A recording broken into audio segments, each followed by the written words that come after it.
continue to do this, there will be deficit, or water will be shortage, and definitely even for drinking water there will be problems for us. Now, then, why we started this? Because the government, decided that transplantation should be delayed, right? But, the farmers, they were not ready to delay the transplantation. There are two reasons: because they were growing in the month of June, and they don't want to, because they fear what will happen if we delay it. This is one reason. Second was, after this, they can grow the fee in between, the wheat and rice. They can have the third crop, right?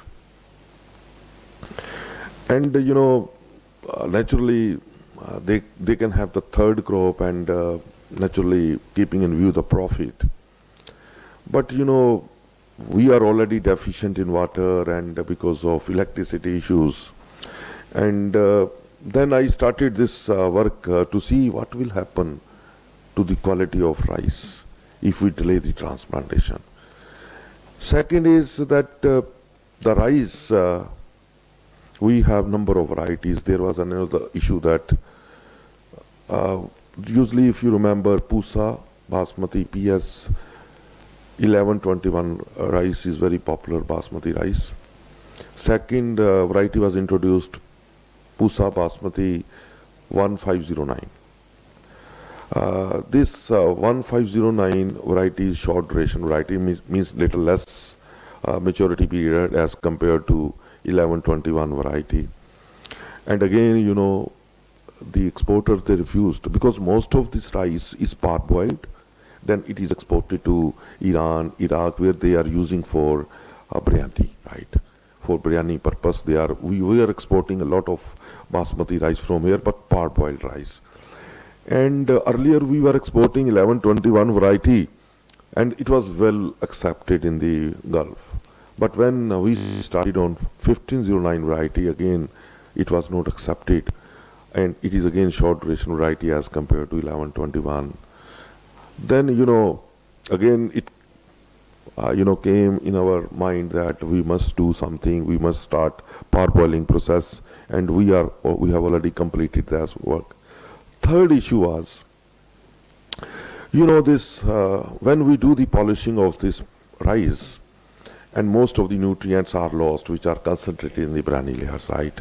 Basically, we are consuming the endosperm portion of the grain, and when we are, wasting the nutrients, right? And why? Because of the poor or rough texture of the basmati rice. If you cook, the texture is very poor, and we don't want to consume. So it prompted us, that we should try to find out some way by which we can improve its nutritional properties, its better texture, and how we can use that brown rice. Then we started working on germinated brown rice. So we germinated, and we found that very good results, both nutritionally and functional properties.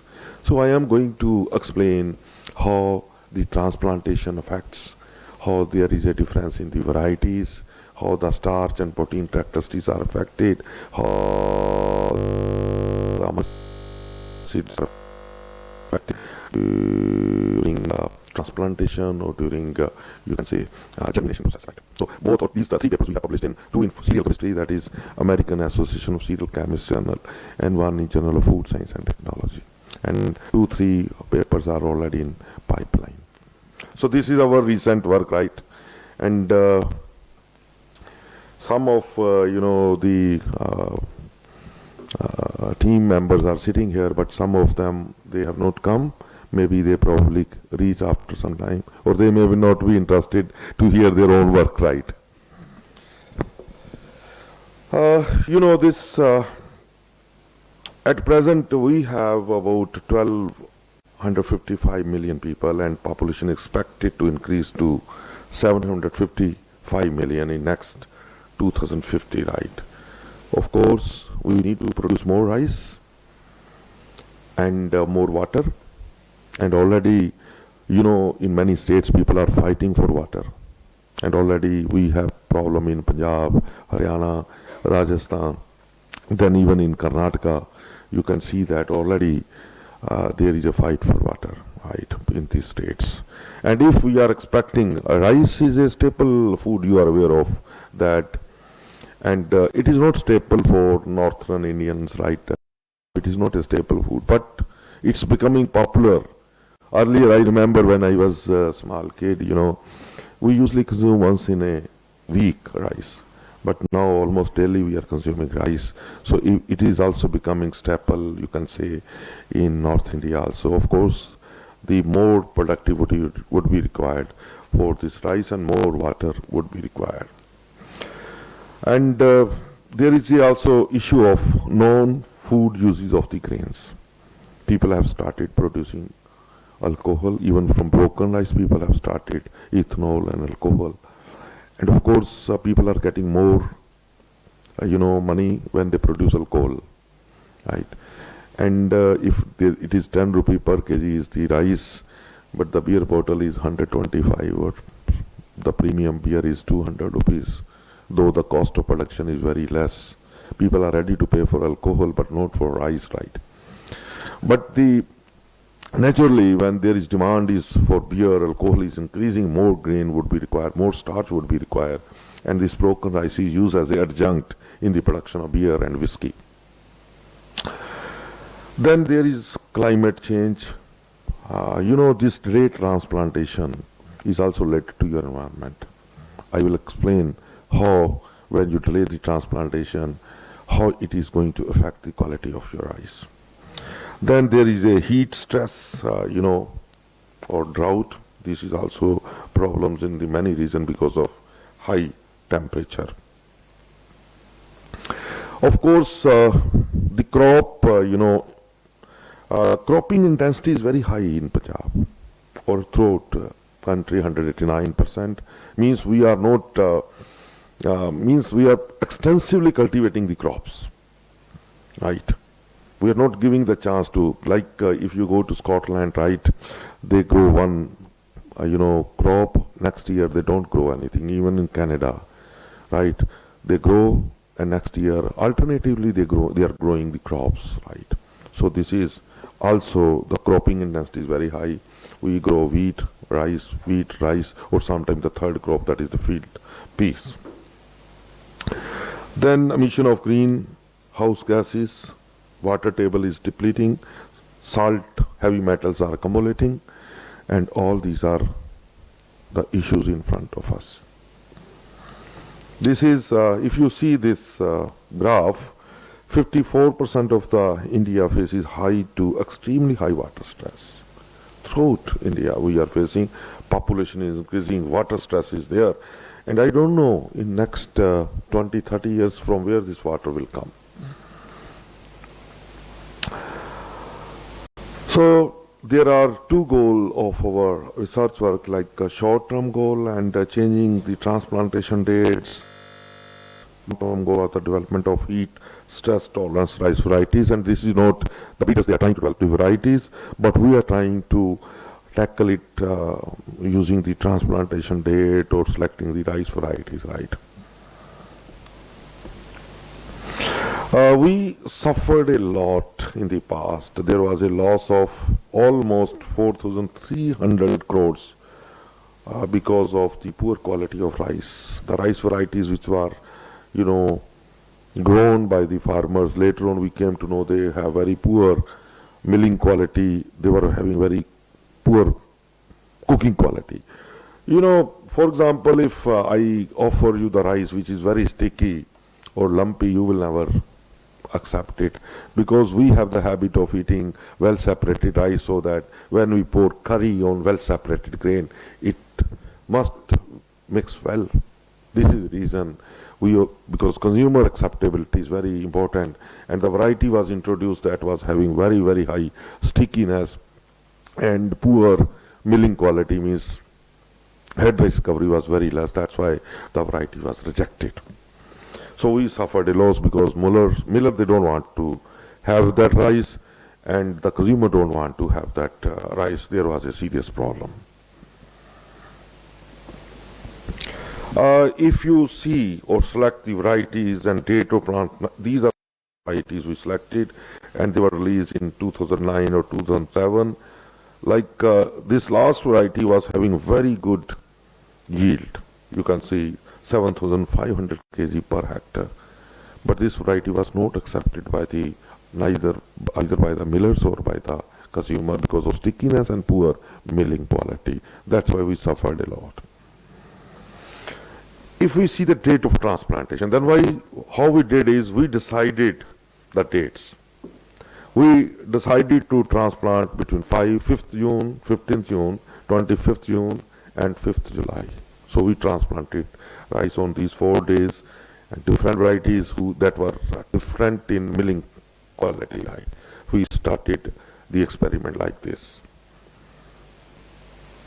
Now, if we see the temperature-wise, right, and in the month of June, you can say the average average low temperature and the mean temperature was 32.29, and in the month of July there is a temperature of 29.8.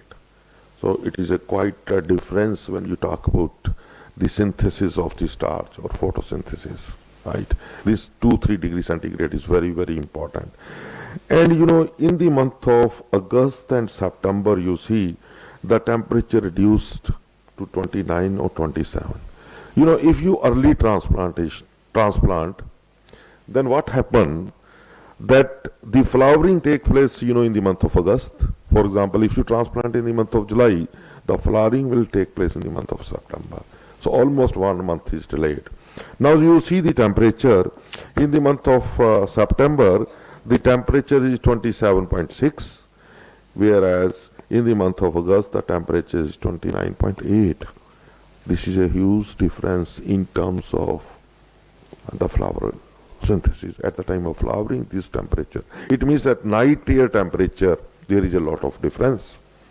Now you early transplant, then the temperature will be more at the time of flowering.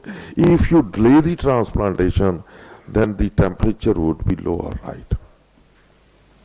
So this is what we have decided, that early and delayed transplantation, how it affects the quality of your rice.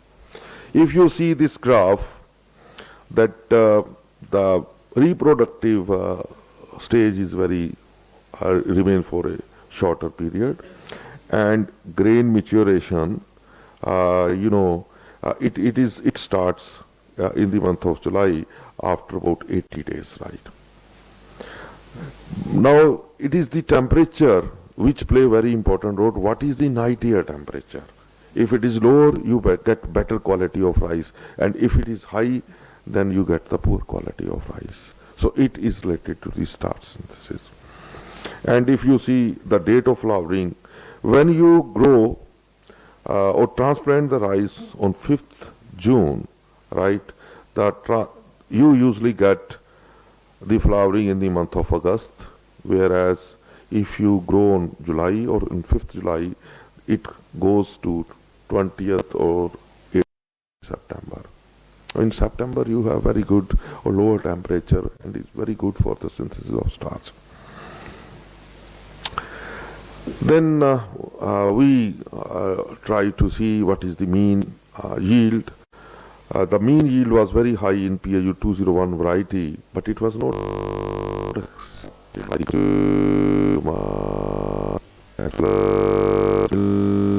because of poor milling and cooking quality. The mean yield was low in other varieties, but they were good, so they have very good acceptability. This chalkiness is considered to be a defect. No doubt it does not have any effect on the cooking quality rice. If you cook, after cooking all, the grain become opaque. But if they are present more than 3-4% in rice, usually, the exporters or the people, they don't accept.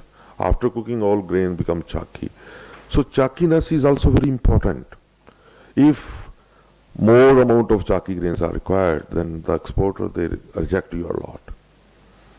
And chalkiness is linked to the date of transplantation as well as temperature. If you early transplant, you have more chalky grains. If you delay the transplant, you have more translucent grains, right? So chalkiness is also affected by the transplantation date. So you can see this L star, B star, and A star.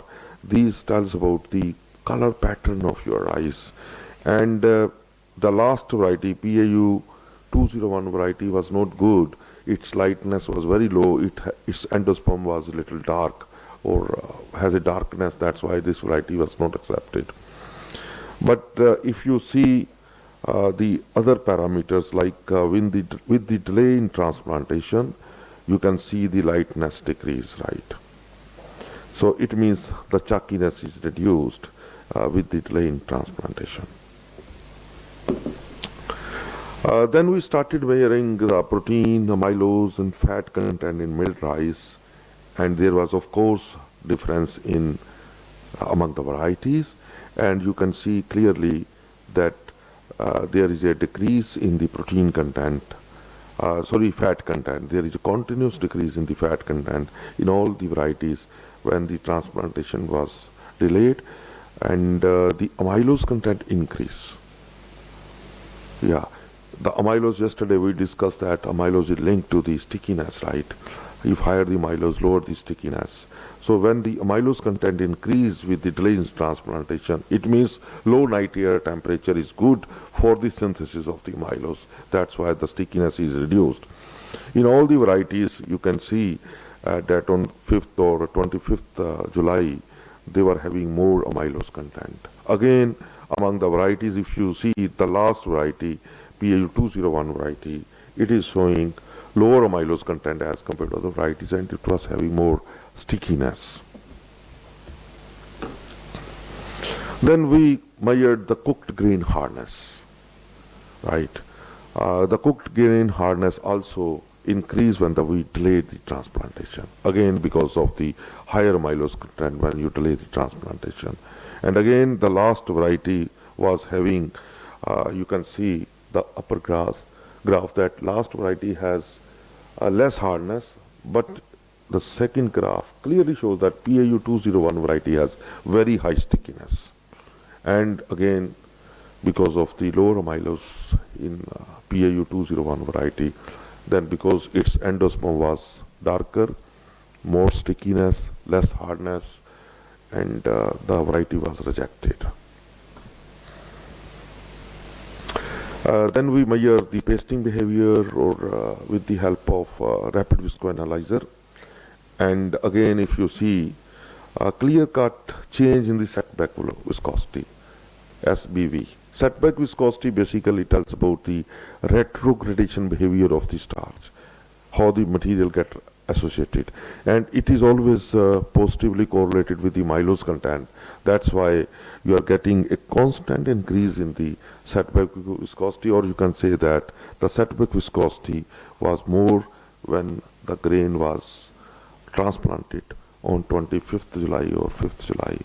So again, better, the peak viscosity also continuously increased, and the final viscosity was also higher during the last, in the 25th or 5th July of transplantation date.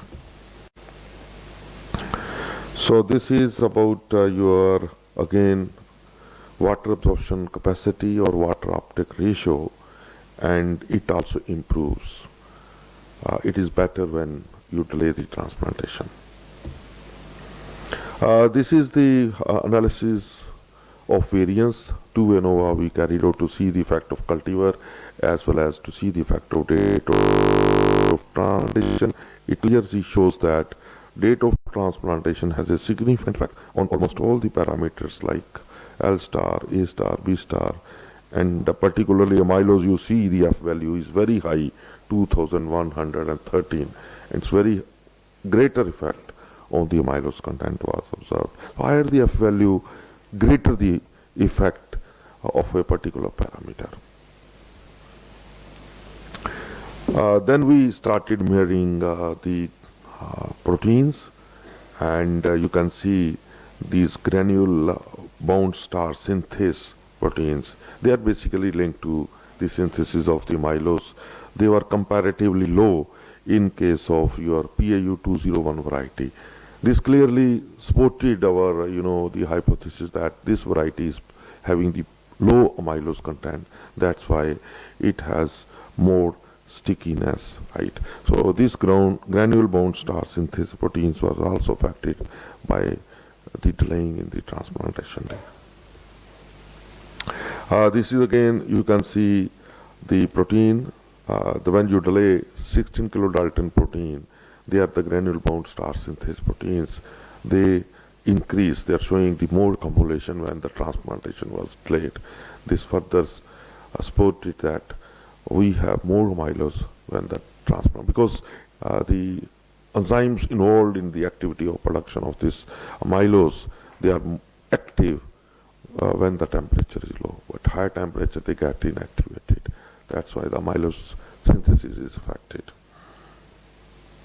So this date of paddy transplantation has a significant effect on physicochemical composition of the grain, pasting, cooked grain texture. The changes in the milled rice caused by the late transplantation is because of the night air temperature, and it affects the accumulation of starch, protein and lipids.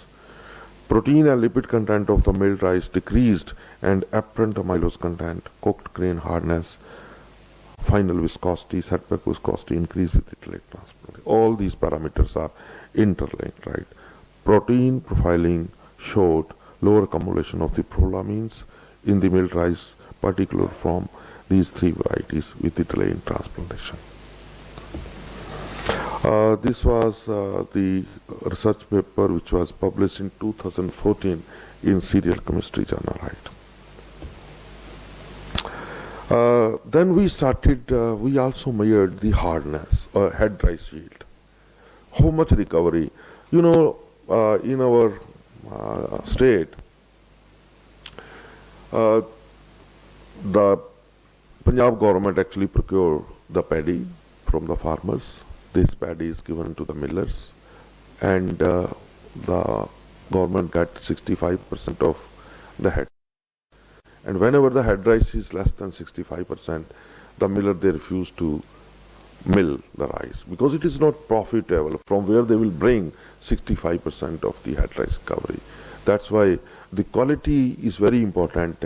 If the milling quality is poor, then the milling operation is hampered in our state, right? So that's why we measured the head rice. You can see constant increase in the head rice recovery when you delay the transplantation of the rice. Whiteness decrease means the chalkiness decrease. So chalkiness also decrease, whereas the head rice yield increase, chalkiness decrease, whiteness decrease with the delay in transplantation. And this is again, apparent amylose content is progressively increased with the delay in transplantation. This starch lambda, it also indicates the amylose. If you have lower, it means more amylopectin is present. If it is higher, it is more amylose is present. It is also showing that same trend. The paste viscosity of the starch. Then we separate the starch. See if we remove the proteins, then what is the effect of delaying the transplantation on starch properties, right? Then almost you can say the same effect was found as observed in our rice flour. Then we did the DSC to measure the onset gelatinization temperature, peak temperature, and conclusion temperature. And you can see the onset. TO is the onset gelatinization. Peak temperature for the gelatinization. TC is the conclusion temperature of gelatinization, and enthalpy of gelatinization, how much energy is required for the gelatinization. These all parameters were measured using DSC, right? And you can see progressively decrease in TO, TP, and TC because they are linked to the proportion of myelopectin. Higher the myelopectin, higher will be the TO, TP. So this also supported our, the findings that when you delay the transplantation, amylose content increase and amylopectin decrease. That's why all these temperatures decreased. Then we started measuring the phenolic compounds, right? The phenolic compounds, they decrease with the delay in transplantation. You can see the acid, basic or aromatic compounds, they decrease. The basic phenolic compounds were present in the highest proportion, whereas the aromatic phenolic compounds, they are present in the, this is the amino acid, basic and aromatic amino acid, So this is the table showing what happens.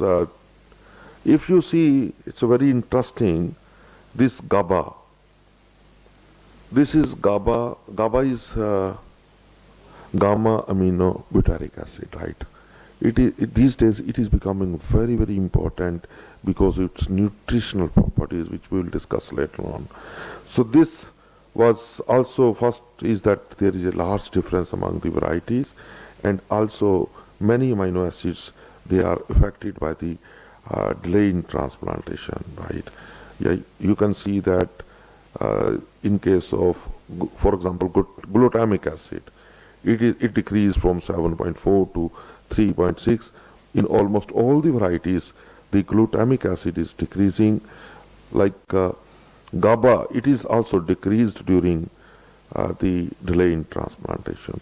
So we determine there is variation in the properties of the amino acids. That this is again, we try to explain the same, because this time, second time, we use different varieties and same findings were observed. So this paper was published in Journal of Food Science and Technology in 2016. Then we started with the germination process. Our aim was, as I mentioned at the beginning, that we don't use the brown rice. I visited Canada in the month of June to attend 13th Food Hydrochloride Conference, and I visited many wholesale market, and I observed people are selling a lot of germinated brown rice flour, and people are consuming a lot of germinated brown rice because of its nutritional property. And during germination, large amount of GABA is produced, and it is very good for your mental health or for stress, for the management of stress. This GABA is very, very important, and it is a neurotransmitter for the brain, particularly for young people. It is very good, GABA. So we started, there were some reports like this amino acid increase during germination. Then we started to identify which variety will give and how much amount of GABA will be synthesized during germination process. So we selected the most common varieties, and we started comparing their varieties, comparing their composition, L star, A star and B star values. And of course, there was a large change in the color, because color is important. There was a variation in the color in the brand because of the pigments present in the brownie rice. Hereditarily, there was a difference in the varieties, and it was also brought about by our germination process. Length breadth ratio, protein content, fat content. If you see that fat content is lower, it decreased during germination process. In all varieties, the germinated brown rice has lower fat content as compared to the brown rice. Then germinated brown rice has high protein content as compared to their counterpart brown rice. Ash content increased during germination, and total phenol contents also increased during germination in all varieties, and the breakdown viscosity was less in all varieties. Then we measured the cooking time of the brown rice. It was more, and water uptake was also more, and crude solid loss was comparatively more in case of germinated brown rice, because during germination a large amount of amylases are produced. alpha amylase, beta amylase. They are synthesized, and these enzymes, they break down the starch and lead to solubilization of the starch. That's why the accrual solid loss also increased during germination process. Hardness, again we use texture analyzer to measure after cooking what is the hardness. Hardness was lower in case of germinated, and the chewiness, gumminess was also lower in the cooked, and of course the springiness. All these parameters were reduced during the germination of the brown rice. Pasting behavior, it tells about the gelatinization behavior of the starch, but also it tells about the amylase activity, right? Any flour that has high amylase, right, that will have lower paste or paste viscosity, right? So always. So one typical example is that when you have more amount of during germination, the peak viscosity, final viscosity, all were lower in case of germinated brown rice as compared to your counterpart brown rice. These are the parameters which we measured: the pasting temperature, peak viscosity, final viscosity, and breakdown viscosity. Clearly you see the second part of the graph, like pasting temperature is more in the germinated brown rice. You will find that the breakdown is less in the germinated. Then you will find the peak viscosity was also less, and then the final viscosity was also less. So this graph clearly shows that during germination, all the pasting properties, they are reduced, right? This is linked to the amylases, particularly alpha amylase. And you can also measure the alpha amylase activity using the rapid viscoanalyzer. You take very diluted, or you add some few drops of silver nitrate in your water, and it inactivates the alpha amylase. So the viscosity will increase. You measure without the silver nitrate, then addition of the silver nitrate. When you run, there is increase. So relative increase can tell you the relative increase in alpha amylase activity in your germinated flour. So this is also a very well accepted method for measuring the alpha amylase activity. The setback viscosity also decreased during the germination process. So germinated brown rice has lower setback viscosity as compared to the brown rice. Again, then we started measuring the amino acids, and you see the germinated brown rice has lower as compared to the brown rice. Now here you will find very interesting data. You see the GABA. In brown rice, it was only 0.84, and it increased to 26.99 in PB1 variety.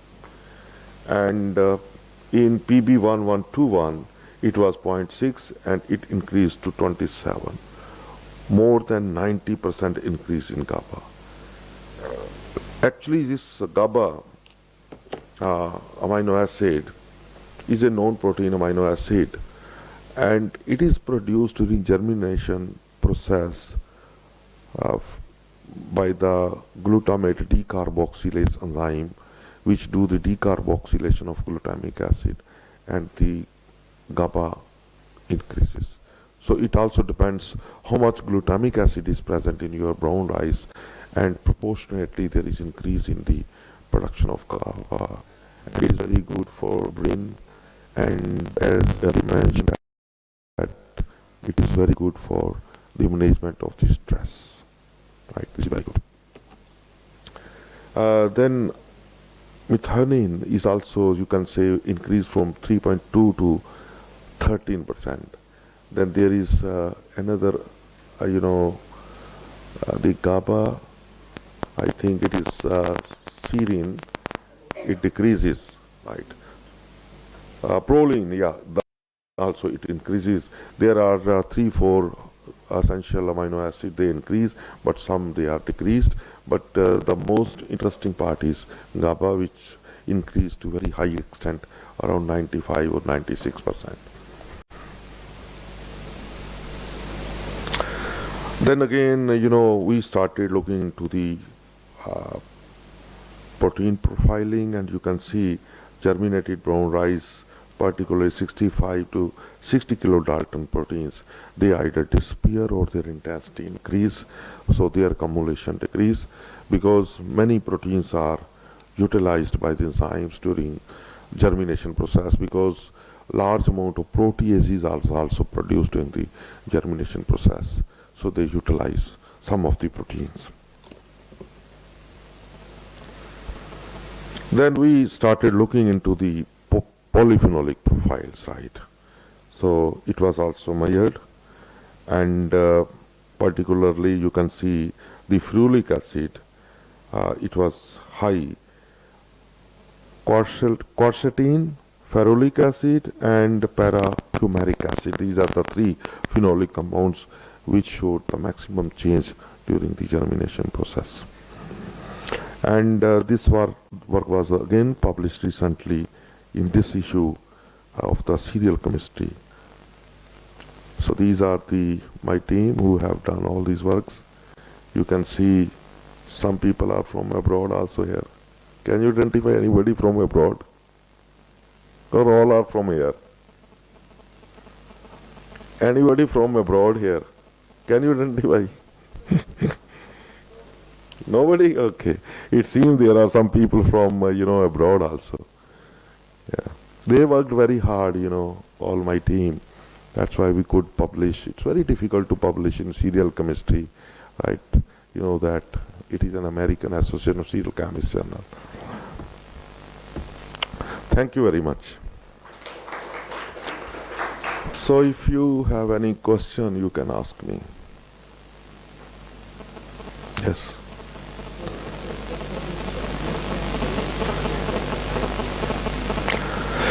Head rice yield decrease, right, during germination because we are disrupting,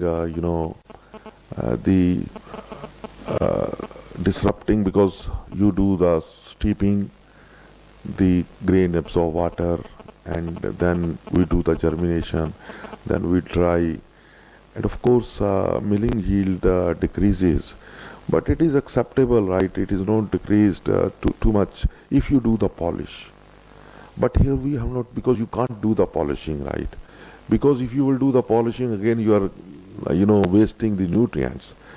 Because here we have not polished, that's why, because we tried this, then later on I thought, what's the idea of polishing it, right? Because we are germinating to improve its nutritional quality, right? So it is, that's why we have published the brown rice and germinated brown rice. But if you polish, of course, the structure is totally broken down, and it will not, you won't get head rice. And then there is no idea of germinating, right? Because again, the nutrients are more concentrated in the briny layers. When you will polish, they will be lost, right? That's why there is no idea of milling. So we have stopped up to, we do the shelling, we germinate it, and then we evaluated the cooking and consumer acceptability and phenolic compound, amino acids, protein profiling.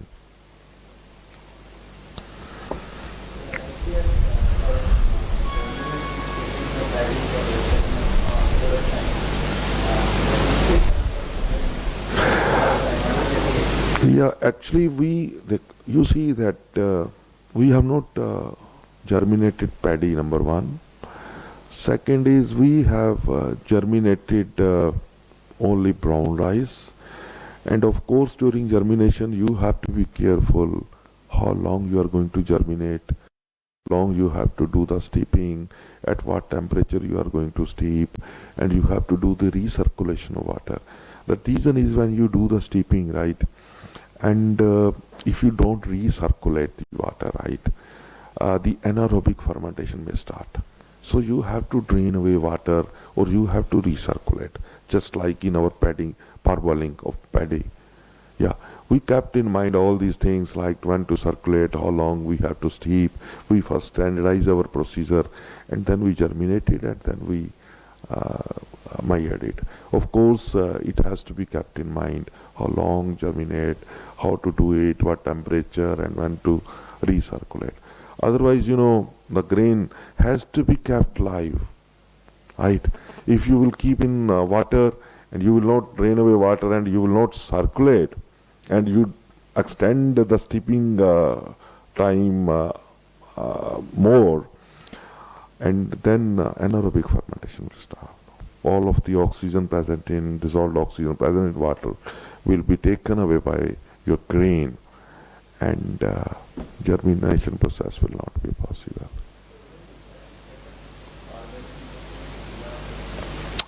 We are exporting large amount of parboiled rice to Iran, Iraq, and other countries, and it was a very, very profitable business. Last year, actually, there was a serious problem. Why? The quality of rice is very important.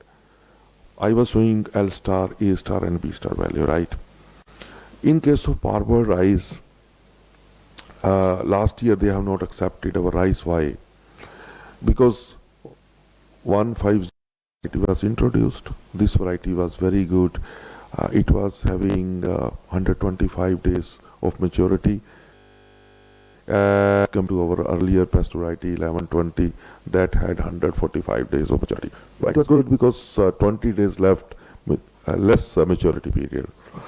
But these people, they have fixed, the color pattern of the parboiled rice.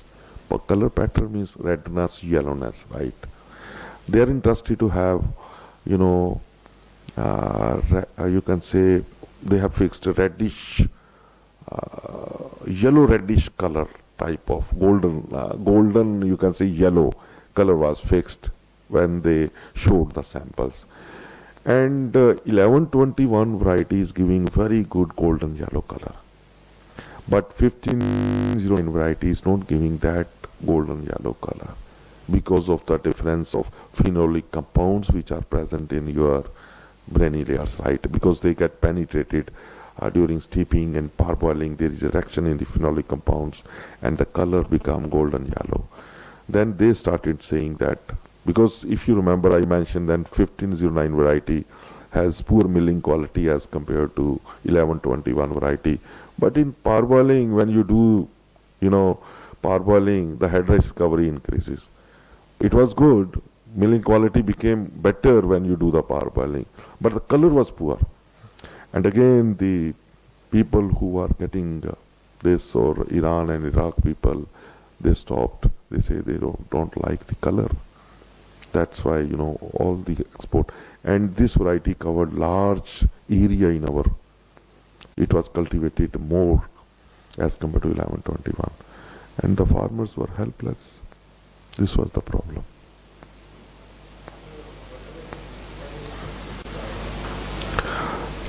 We have not checked actually heat stability. I don't have any knowledge about whether it is stable or not.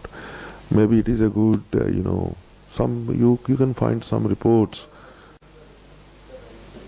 But cooking quality is not going to decrease, I think, because it depends. Yeah, cooked rice, we have not actually mired. It is germinated brown rice. But probably we are not extensively cooking. How long we cook? Maybe for 15 minutes or 20 minutes the temperature is not very high. So I don't think there is much, effect of cooking on the, content of GABA. But it depends how you cook, but I don't know, because why I said this, I don't know what will happen if I will do the parboiling of this rice. It needs to be checked what happens to GABA when you do the parboiling or extensively heating rice.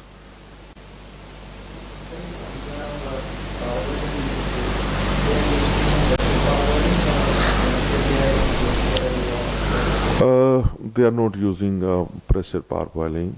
They are using almost the traditional method of parboiling. I don't know the girl who did this all experiment. She's not sitting here, right?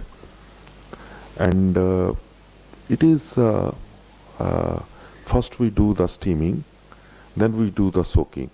So during steaming, when we do the steaming, mild steaming, the paddy get heated up, and when you do the steeping at about 70 degrees centigrade, we do the steeping, and naturally when you keep at 70 degrees centigrade, the penetration of water or diffusion of water is faster, and after that we drain away the water, and then we again steeping. I think we call it a double boiling method. So we do that. Anybody?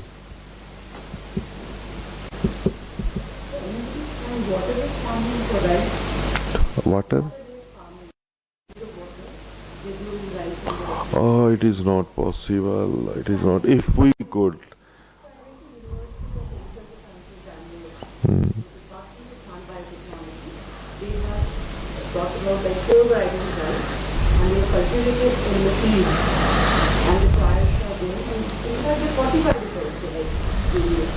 So the aroma is taking aroma, and they are moving from water because it's like you said in the beginning, the water is going to be the food we are going to have a fight. We are fighting for that. So I was myself feeling like last month only, feeling some piece of rice, having water the concept in Punjab is somewhat good. I don't know, because I am working on technology part, but it will be a great achievement if the scientist will be able to produce rice without water, right? It will be a great achievement. Who? Yeah, tillering, and because it is a very thirsty crop, right? Very, very thirsty crop. Yeah, if they will be able to modify, it will be great achievement. Yeah. It is very thirsty crop, as just like asparagus, right? And in Peru Valley, they were growing a lot of asparagus, right, for exporting, just like we are growing. We are growing. We have enough rice in our country, right? If we stop exporting, but if we'll keep on growing rice for export at the cost of our water, so there will be imbalance in water. So we should try to find out some alternative to that, right? This is very, very thirsty crop. So, Ritika, there is any question? You are raising your hand. No? Okay, she was raising like that. I thought, should I ask question or not? Ask question or not? Maybe Nidhi is interested to ask. Any doubt? I have some doubts. If you want, I can ask you. So maybe if anybody from audience can answer my doubts. I also still have many doubts about the science what I am doing. So my students, actually the girls, they are not here who did most of the experiments. Parneet and the. So now we have our next speaker with us. So after he's coming from Golden Temple, so now I request Dr. Juneja to deliver. Yeah. Thank you very much.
क्योंकि हम wind up तुसी कर लेना है।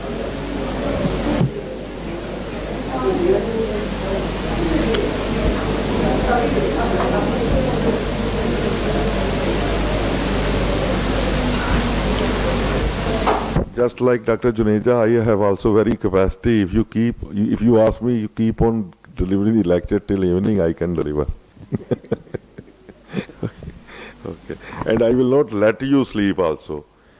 Because the two girls were sleeping, that's why I was asking the question.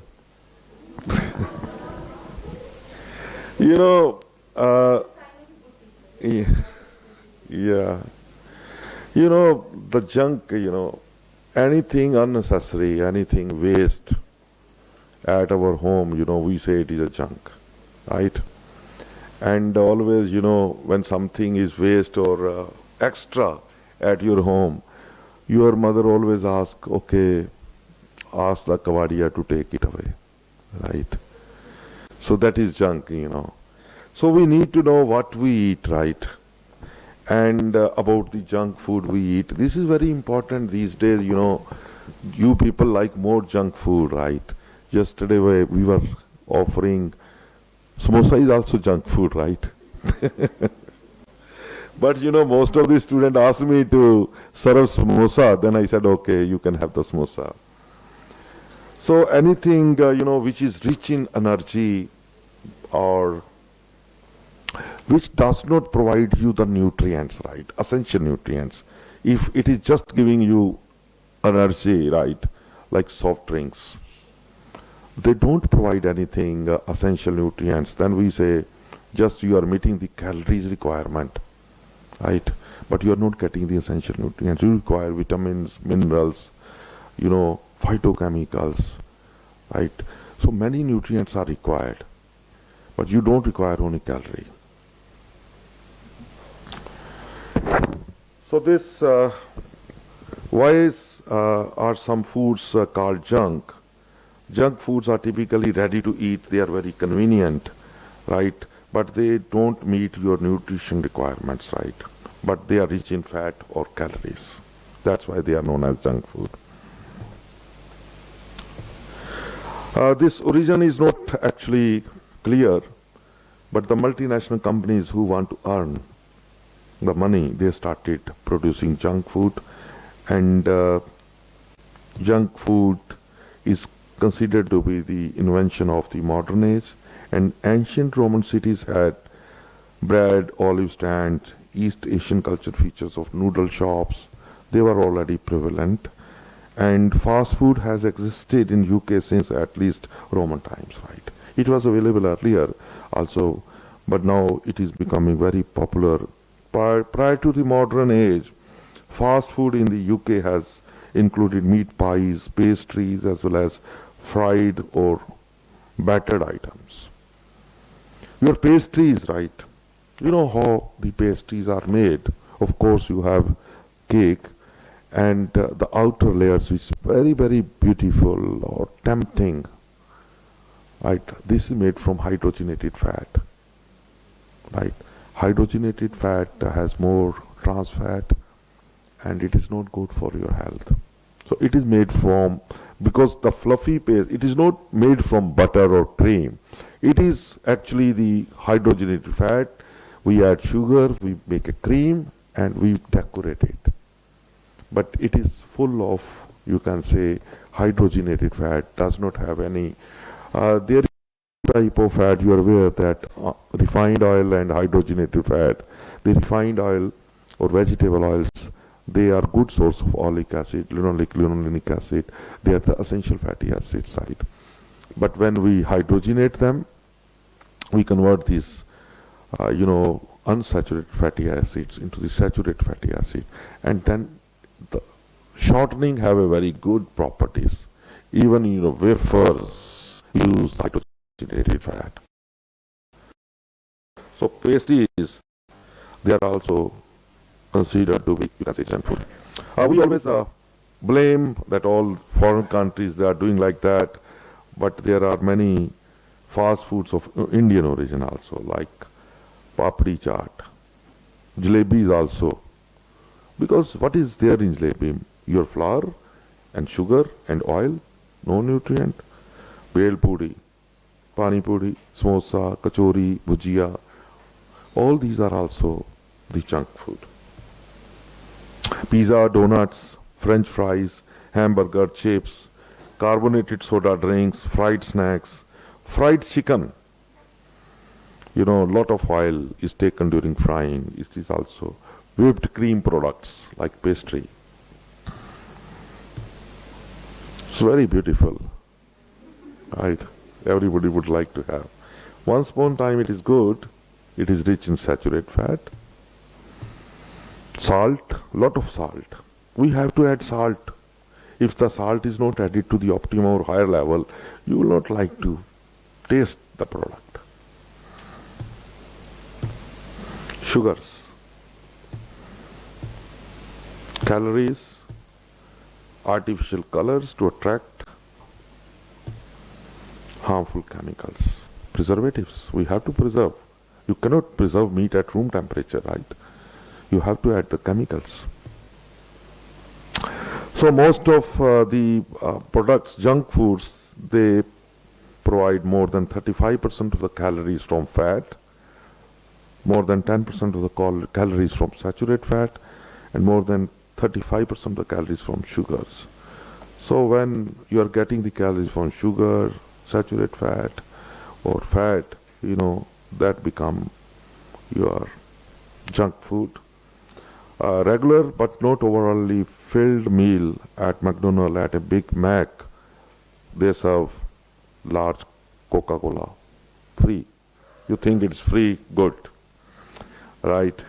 So it accounts to 1430 calories, a diet approximately 2000 calories, considered a healthy amount of calories for an entire day. Most of the girls sitting here, they would require 2000 calories per day. So you eat this and you fulfill your calories requirement. But you're not getting many nutrients, vitamins. Naturally your body becoming susceptible to various diseases, right? How you are going to make your body resistance to various diseases if you are not going to take the vitamins. There is no, in soft drink, there is no vitamins or minerals, right? You know, we take water, we add phosphoric acid and some essence and do the carbonation, right? We don't add any vitamins, minerals in that, right? So phosphoric acid and pH is very low. I will tell you how much pH is there. You see all these things, you relish, but you don't get any vitamins and minerals, right? Full of fat, your burger is full of fat, fried patties are there, McDonald's, Coca-Cola, and sweets. You know why they are becoming popular, right? They are becoming popular because we don't have time. The life has become very fast. Speed, lifestyle. The mothers, they don't want to cook. They are earning a lot, working in a multinational company. And when the kids ask, they give the money, go and eat, right? And most of the girls, they don't know how to cook. This is another problem, right? Television, you know, the commercials. They hire beautiful heroines, celebrities. And, you know, you say, oh, I will, after eating kurkure, I will become just like Juhi Chawla or these heroines, you know. Then, of course, they are advertising, they are showing they are eating, but they are not actually eating, right? Cadbury, Amitabh Bachchan Saab is advertising. Maybe I don't know whether he is eating or not, the chocolates. And these days, large number of junk foods are available in the market. Because there is a huge market and the growth rate is more than 30%. Right? The growth rate is very, very high. That's why. Even, you know, in America, Dr. Juneja may be aware, I think 21st June is the junk food day, I think. I don't remember, perhaps it is 21st June. And people celebrate. And, you know, the industry who are manufacturing, who are getting the profit, they come and they, you know, serve free junk food. to make you addict of that. Addiction is there, right? So this availability is there most of the time. Their cost is less. The role of TV is very important because large amount of, or you can say there is a advertisements, they are appearing on the TV, and each year average child sees about 4,000 commercials on the television alone, right? Film celebrities and sports stars, the whole team you have seen, cricket team, they are advertising the soft drinks, So naturally they have the effect on our kids, and our kids get attracted. Then free gifts. I remember earlier when McDonald's was started, they started giving small gifts, small toys. And my son was very young. He always cried for the toy, not for the McDonald's, the pizza or whatever they were serving at the time. So free toys and combo offers are there. You see the whole people are celebrities.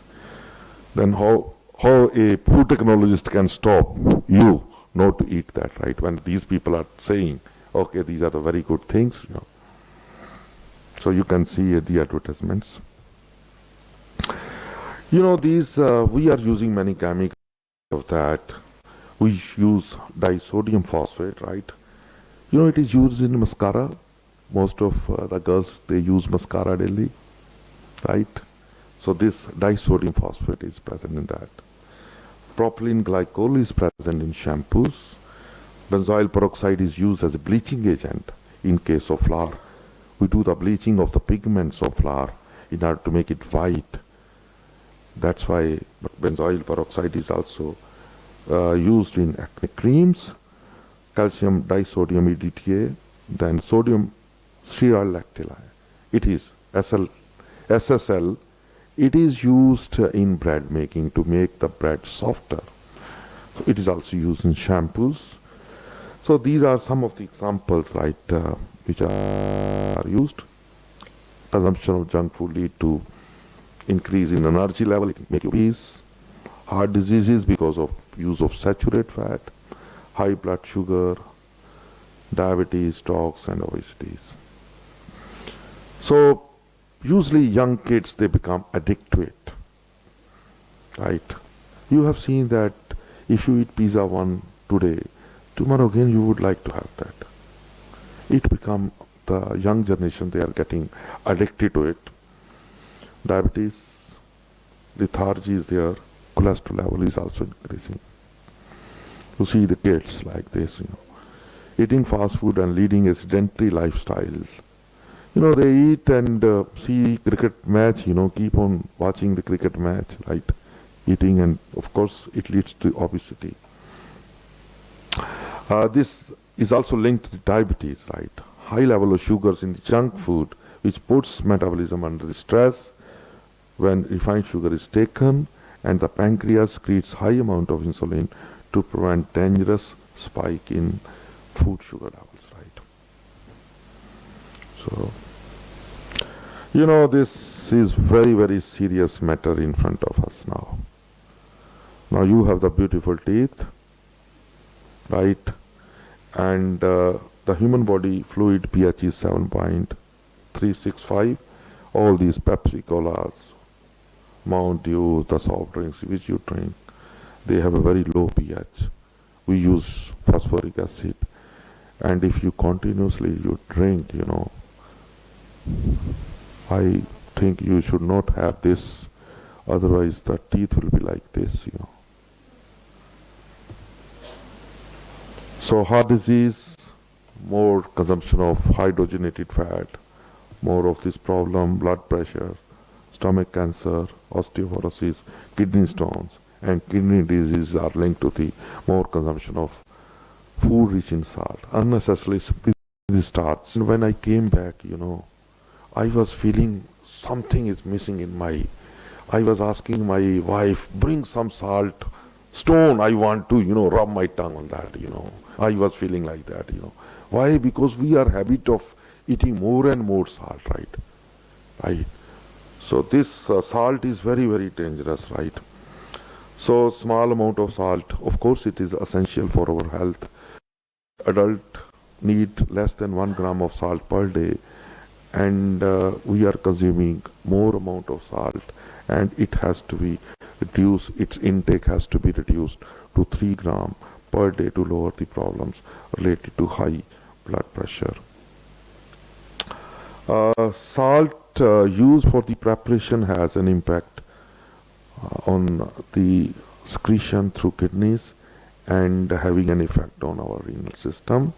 Excess amount of fats and oils along with the spices is also affect our gastric mucus lining, leading to the excess secretion of hydrochloric acid and landing in the gastritis. So these are some of the issues which are related to our overconsumption of junk food. Lack of energy, poor concentration among kids has also been noticed. Vendors particularly, they are preparing this food very unhygienically. And I was giving the example of Golgappa water, right? In the beginning, somebody was using sulfuric acid in that to reduce the cost of production of water. So this is many vendors, they are producing the junk food under unhygienic conditions. So children performance is also reduced when they consume junk food. A child brain continues to develop through until the adulthood. Many of the food that students eat affect the growth of the critical areas of their brain. So what are the major points, right? Higher the income group of the parents, higher is the consumption of junk food. Better the economic status of the family, higher is the consumption of junk food. Higher percentage of the adolescents prefer junk food than the children. Parents or the guardians, they don't have the knowledge what is the nutritional value of the junk food. That's why they serve this to the how we can reduce the consumption of the junk food. Child should be offered with a plate full of vegetables, salad, right? Ice cream, chocolates and other heavy desserts must be replaced with low-fat yogurt. Fresh lime juice is better, coconut water is better as compared to your soft drinks and sodas, or fresh juice should be preferred. Grilled sandwich, they are better over the fried sandwich so that you has less consumption of fat. Avoid giving chocolate and bars as a gift to reward the children, right? This is very important. So this is it should be discouraged. While eating away from home, always you should not order the creamy food or food rich in more spices, right? Avoid deep fried products to lower the consumption of fat. So the role of teacher is very important, particularly at the primary school education, right? So health education in our country is not very good. So health education and school-based intervention programs can improve the dietary pattern of our children. Price reduction is one of the most effective strategy to increase the purchase of healthy foods. And many countries, even in Kerala, they have imposed tax on the junk food or food rich in fat. So like these type of strategies has to be made by the government, like price reduction on low fat snacks like fresh fruits and salad. Placement of the low fat labels were associated with a significant increase in their consumption among adolescent populations. So government must place the rights of the children and parents above the commercial interests and develop and enforce meaningful regulations on the unhealthy food marketing to the children. So these are the good things which you should eat, right? All fruits and vegetables, they had good amount of vitamins. So I think these foods are good because they have natural colors or pigments, phenolic compounds, provitamins, vitamins, and antioxidants. So they should be preferred over the junk foods. Thank you very much.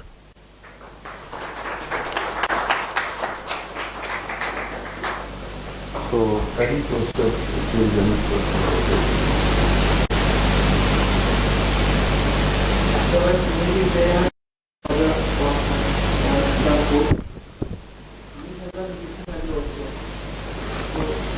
For example, but why then you never consume it? Yeah, fried, lot of oil, 30. Kurkure, kurkure is made from corn grit. They are also adding chickpea, right? But I was talking a food is junk when it provides more calories, right? And more salt and spices. You know how much salt and spices are there in kurkure? But on one hand, you can say it is good because there is complementary of cereals. Cereal is there, chickpea is there. But we have to see how much fat is, 35% of fat. Then lot of spices, lot of salt. Of course, chicken has good protein, but when they fry, how much, oil is there. And the more dangerous part of our country is that in our, if you go to buy any fried products, samosa or anything, they have a big pan. In that they have about 10 liter of oil. Next day they put 1 liter of oil more. Keep on boiling. Keep on frying. Keep on frying. Next day again they put more 1 liter of oil. They don't want to replace 10 kg of oil every year. It is not economical. Because 10 kg means if the oil price is 150 rupees per kg, 1500 rupees oil every day, he cannot, a small vendor who is manufacturing samosa, he cannot replace. Then what they do? They use hydrogenated fat. Instead of refined oil, they do the frying in that. Good.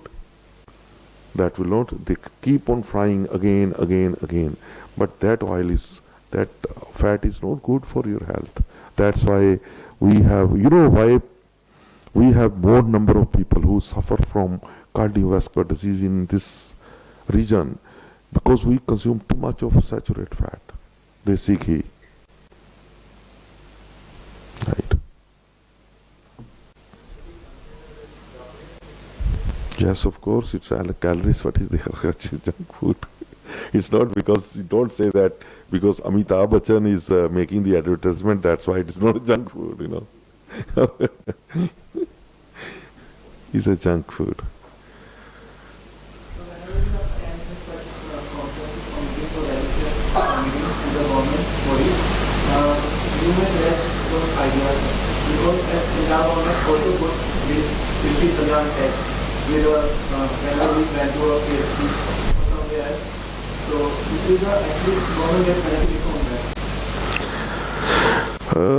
I cannot answer while, recording song.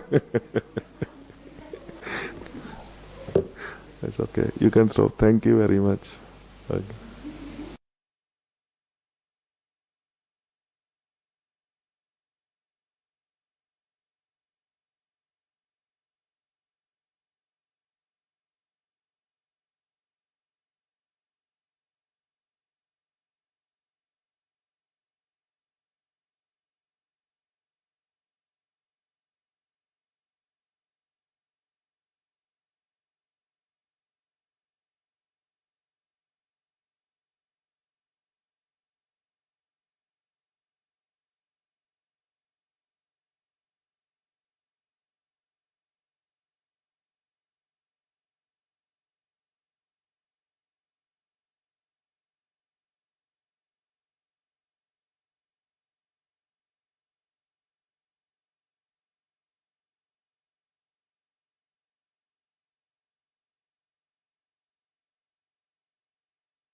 what will happen if we delay it. This is one reason. Second was, after this, they have, they can grow the fee in between, the wheat and rice. They can have water. And already we have problem in Punjab, Haryana, Rajasthan, then even in Karnataka. You can see that already there is a fight for water, right, in this.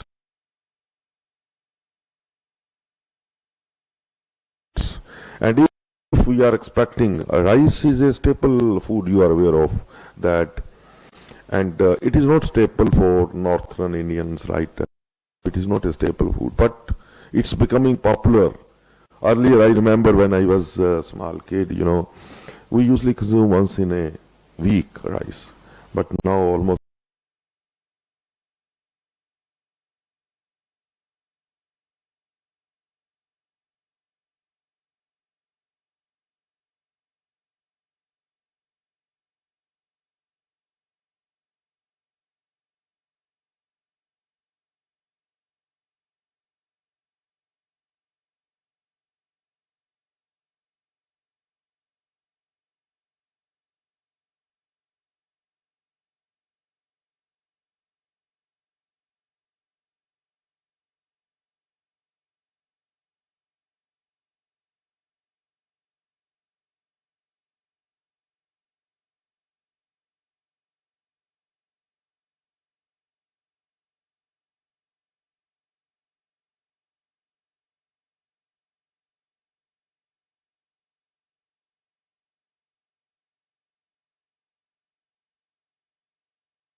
Indian opening batsmen now making their way out to the centre.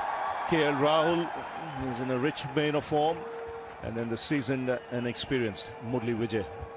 So Trent Bolt to start the proceedings.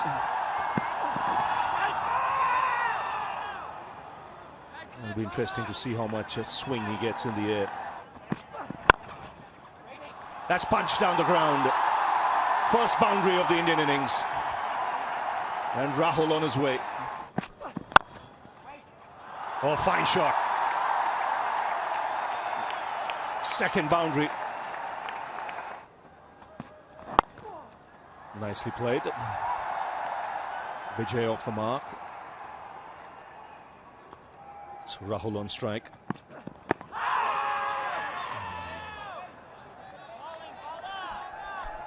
That's the ideal delivery you want, a new ball bowler to bowl. Taken. The New Zealanders go up. And Richard Kettleborough not interested now. Has that hit the arm guard? And Murli Vijay just looking down the track. Yes, that's what he says. New Zealanders thinking it hit the wrist or the glove. Good delivery this. Well directed shot delivery. Vijay was clearly surprised. Hitting him high on the elbow.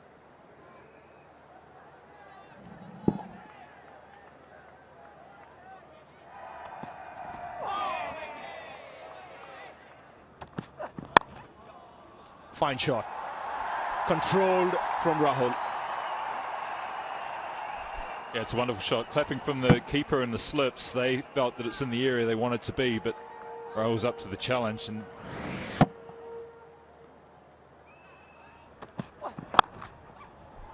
And again, this time off the back foot. Consecutive boundaries for KL Rahul. Oh, another one. Lovely piece of timing. Behind square once again. And another boundary, just leaking a few too many now. It's a couple of runs in that over. 10 overs gone. It's 35 for no wicket. Hotstar, go solo.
and I realized that I didn't complete that. So the way I started was there are 6 things I read on Yahoo.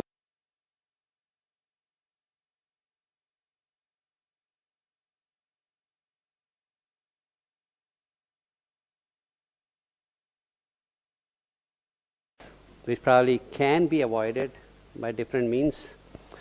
And the 4th one was sleeping 7 to 8 hours.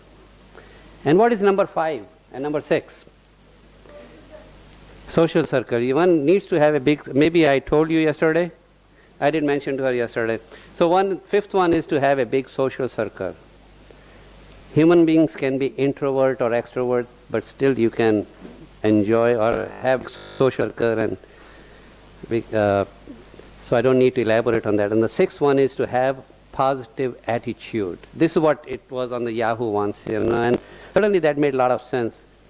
Okay, so now we can go ahead and start with my presentation. Yesterday I was talking to 2 of the attendees from Haryana Agriculture University after dinner, and they told me, well, they did a lot of money, but would really like to have some hands-on experience. And if this auditorium has the internet access, and if you have your laptops with you, we can certainly go live and give a demo of the modeling programs and related things. So what I'm going to talk today is the use of the USDA pathogen Predictive Microbiology Information Portal and the pathogen modeling program. So it's 12 noon. I'll try to conclude my presentation by 1. So these are the softwares that are available on our website, can be downloaded. They are available online as well as they can be downloaded. And I think in one of my presentations I'll give a link to these 2, how you can download, or you can just Google, just write down USDA Predictive Microbiology Information Portal. You can get access to that. And pathogen modeling program will be talking that also can be retrieved. So talking about the Predictive Microbiology Information Portal, about 10 years ago I got $200,000 from the Food Safety and Inspection Services of the U.S. Department of Agriculture, and they wanted me to develop this portal which could be used by small and very small processors. Those who have maybe 25 employees and do not have too much resources to set up a microbiology lab in their processing plant. So I worked with Don Schaffner at Rutgers University, and we gave a contract to Todd Ruthman in Canada. He works for risk analysis near Toronto, I believe. So he came up with this Predictive Microbiology Information Portal, and of course I was the technical consultant and provided him with all the links. So what is Predictive Microbiology Information Portal?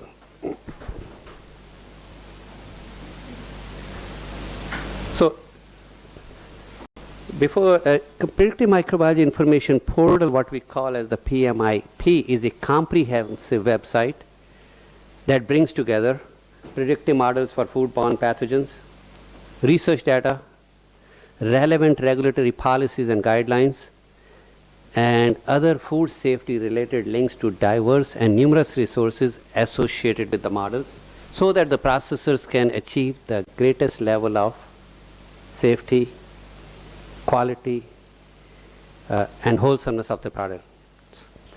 And this Predictive Microbiology Information Portal was, as I mentioned earlier, is developed for small and very small processors, and it provides this PMIP provides talks about the underlying principles of predictive microbiology as well as the use and interpretation of the predictive models, so that the processors, for example, can alter their process parameters and achieve the microbiological safety of their food products.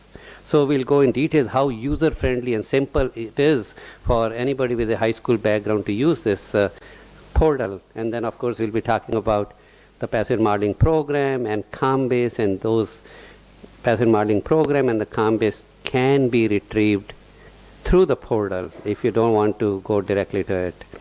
So with this, before I start with that, I have several slides on what these modeling programs are all about. So these are computer-based software programs that uses several factors and assumptions to predict or estimate the microbial behavior in the foods, the growth, survival, and inactivation of the foods in the products under the environment the pathogen encounters during the storage of the food products. So such programs can predict the growth and decline under specific conditions, which we repeatedly talked in the last few days. And such programs can quantify the effects of 2 and more factors, which we already discussed. So these are valuable tools in support of hazard analysis, critical control point. They can be used in developing HACCP plans, in developing critical control points, in critical control limits, in validating HACCP plans, as well as in evaluating the process deviations and determine the process deviations and evaluating relative severity of the problems caused by process deviations. They can also be used to estimate the expected effectiveness of the corrective action after the process deviations occurs. The processors have to take some measures to correct that problems that the electric outage. So they can also be used to estimate the expected effectiveness of the corrective action as a consequence of the process deviation. So they are the initial estimators of microbial behavior and provide graphical images of microbial behavior. Or you can also get the data in the tabular form too. So they're useful tools to evaluate potential process problems and assist with product disposition. So a good example is when there's a cooling deviation. For example, these models can be used and extensively being used to evaluate the safety of the products due to cooling deviations and in the disposition of the products that are subject to cooling deviations. And these models are also used for the processors to determine compliance with the regulatory performance standards. Because when a process deviation occurs and the processor is not able to cool the product in a limited time of 6 hours, according to the USDA guidelines or according to the FDA food code, then the processors have to demonstrate using our programs that even after the deviation, there was not more than 1 log increase of the rapidly growing foodborne pathogen Clostridium perfringens. They do not, like I mentioned earlier, they do not replace microbial validation challenge studies. It is the processor's responsibility to validate in their products, and these models cannot be relied upon as a sole means of ensuring the microbiological safety. They can be used. They should be used for critical decisions once they have validated in their products, and the processors are asked to use their own judgment for making critical decisions. And they should certainly be used in a conservative manner, is all what we recommend to the processors. And I give this kind of workshops all over in several countries. Now, where is Kiran? You need to come and fix it.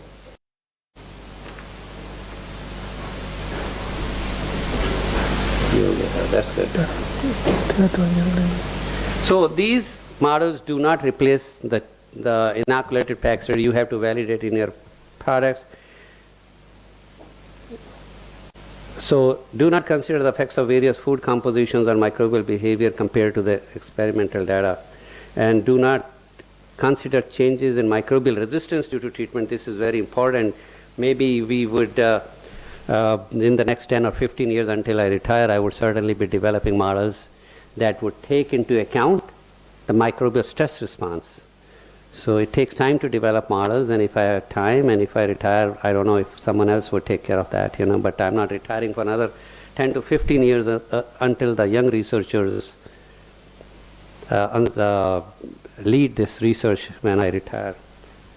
So based on a few specific pathogens and their behavior under control conditions, they do not consider competitive or enrichment growth of microorganisms found normally in the food, do not consider organism's growth phase or physiological state. We certainly, for thermal test time, we use stationary phases.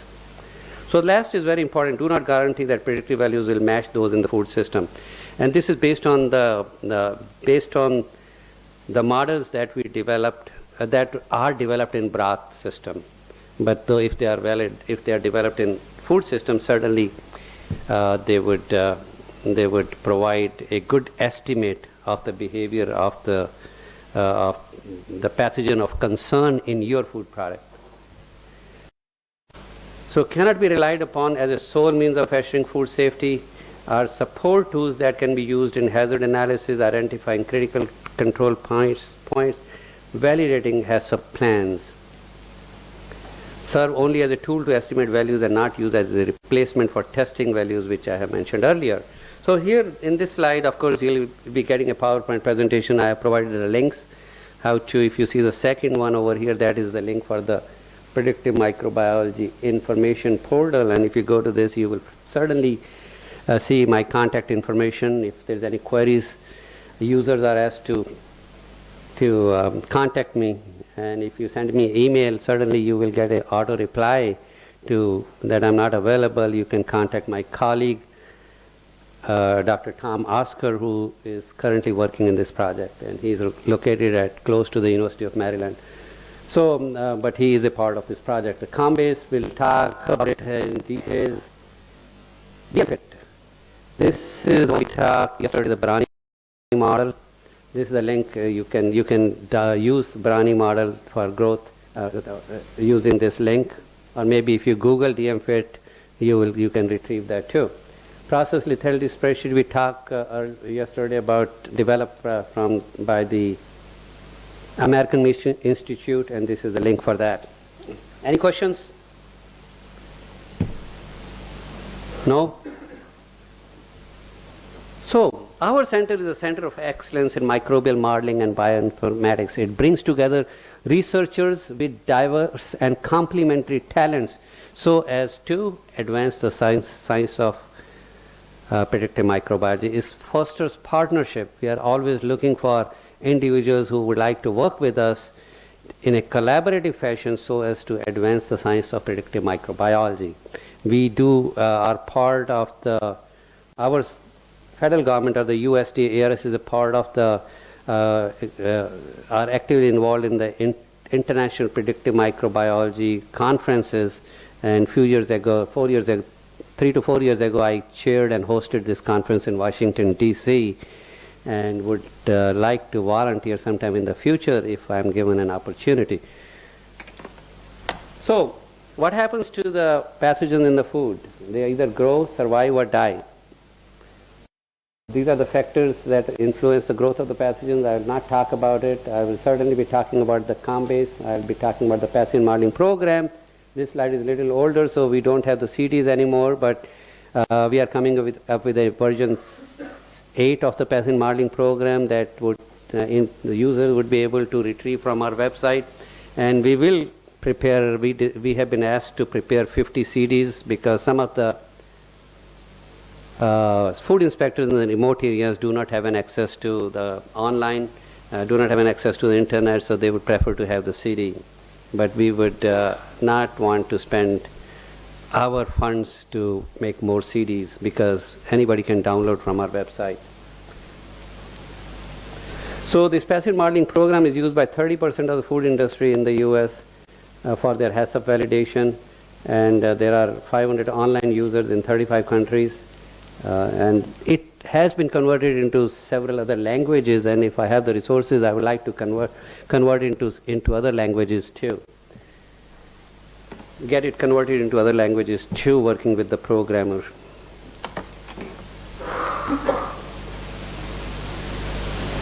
So Predictive Microbiology Information Portal is a comprehensive website. We talked earlier, you can retrieve any kind of regulations applicable to your product of interest. You can use any of the models. You can retrieve the raw data we'll be talking earlier, and you can also get information of what regulations are applicable to your product. And we have linked all the essential resources and the sources of those resources, which we'll talk in this comprehensive website. It's very, very easy and simple to operate, which you will see in a few minutes. So here it is. This is the first home page. You can say if you go to that, you will get to this page. The user doesn't have to read all this because we have decided to provide this in big circle start. So you don't have to read what is written over here because most of the processors do not have an education background more than high school, for example, working in the processing plant. And the target of this was for small and very small processors working in remote areas, and they just prepare their products and market it locally. So you just click start. What happens when you click start? You get to this stage, and you can, those who have laptops and an internet access, they can go through this, navigate this portal this evening. It's very, very easy and simple. Once you click start, you get to this screen, this particular slide. And now what you can do is you can click. So if you click this overview of predictive microbiology, this gets you to this screen.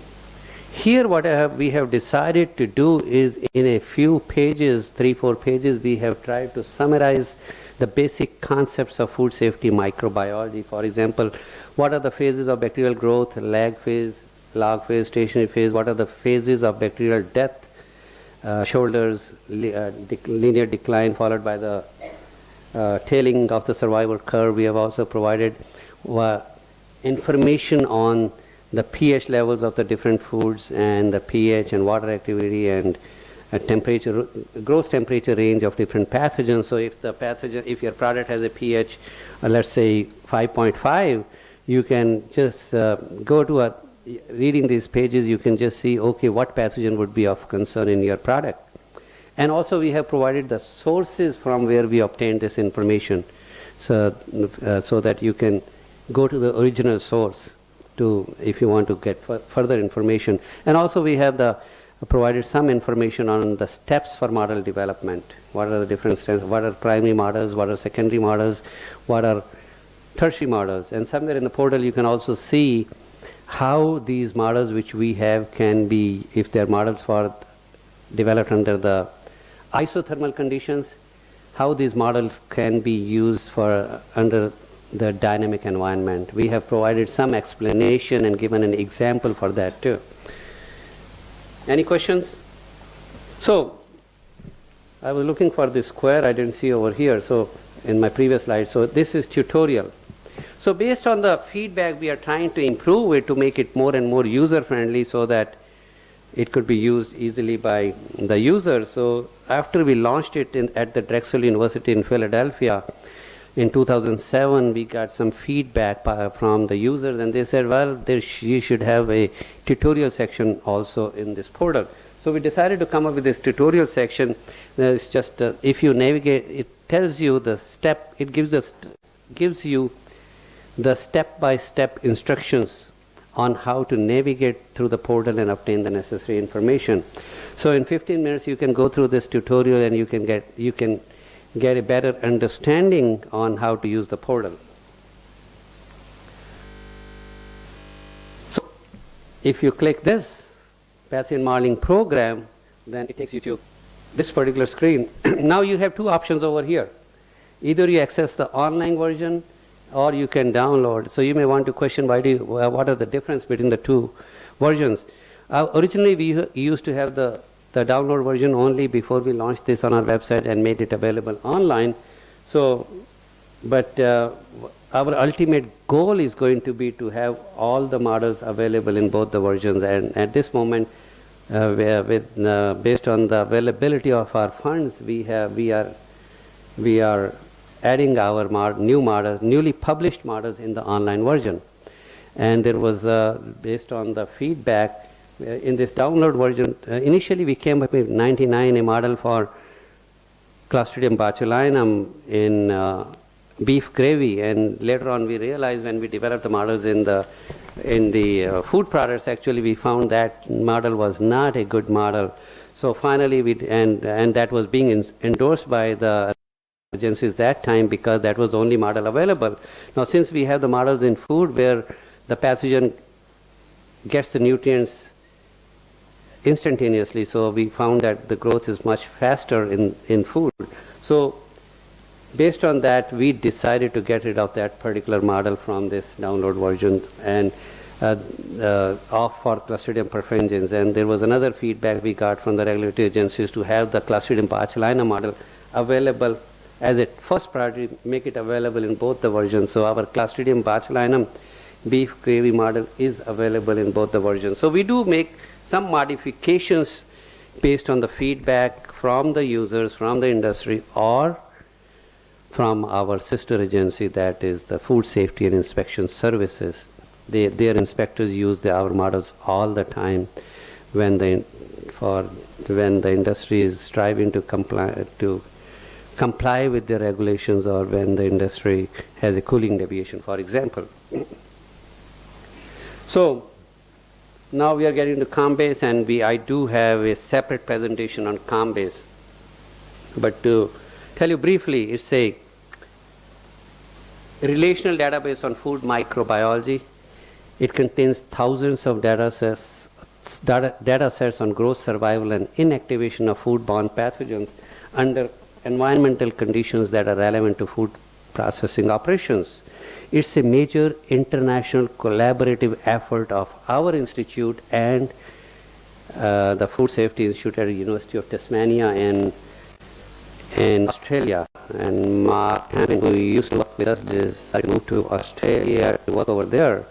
He's a U.S. citizen, and he is our contact or the main in Australia, who is coordinating the activities for COM-base. Initially, when it was launched in 2003, we used to UK Institute of Food Research in Norwich, where Dr. Narpinder Singh also visited a few years ago. They were taking a lead they took a lead in developing this COM-base, and then later on, starting from 1st April, their management or UK people decided that they do not want to be involved with COM-base. So starting from 1st April of this year, they decided that they would like to withdraw. So we decided to have the COM-base located in Australia. So we do make some changes. Like several years ago, I remember we were having at our location also as a second set, and we were maintaining the browser for COM-base. Now we are no more maintaining the browser at our center. I had several years ago, I had hired somebody with a bioinformatics background to work full-time on this. Once he left us, then we decided not to fill up that position. So we do continue to strive to improve and make it more user-friendly. For example, initially several years ago, we modified the browser of the COM-base so that it could retrieve dynamic environment data, in which I will probably demonstrate in my slides when I talk about COM-base. So it's a relational database on food microbiology. So what happens is when the manuscript is submitted, published in the paper, you don't see the raw data. But because raw data you don't see, you just see the final mean values or the model. So this COM-base, you can retrieve all the raw data. Because so the food microbiome, we encourage the researchers to submit raw data to COM-base. And when a manuscript is accepted by the Journal of Food Protection, a statement goes that we encourage from the Association of Food Protection, who published this Journal of Food Protection and Food Protection Trends, encouraging the authors to submit raw data to COM-base. And every year I ask my technicians to contact all the authors who have published in 3-4 high priority journals, important journals, send an email to all the authors, corresponding authors, ask them to submit raw data to COM-base. So we try our best, and at this moment we have about 60,000 data sets in COM-base. So food microbiologists or risk assessors or food safety managers can enter, input their search criteria, and they can retrieve all the data that matches their search criteria. It's very, very easy and simple to operate, which we'll talk later. So use of this COM-base certainly avoids unnecessary repetition of the experiments. If the data is already available, well, you don't have to repeat the same experiments. And also it reduces unnecessary redundancy in conducting microbiological studies. And certainly it enhances the research effort of the researchers, and of course it improves the safety of our food supply. So it's a very, very important resource which you may want to learn. So the last one So this is all about the COM base. Here it is COM base. We'll talk about it later. So I'll move on to the next slide. So resource locator is the most important feature of the predictive microbiology information portal.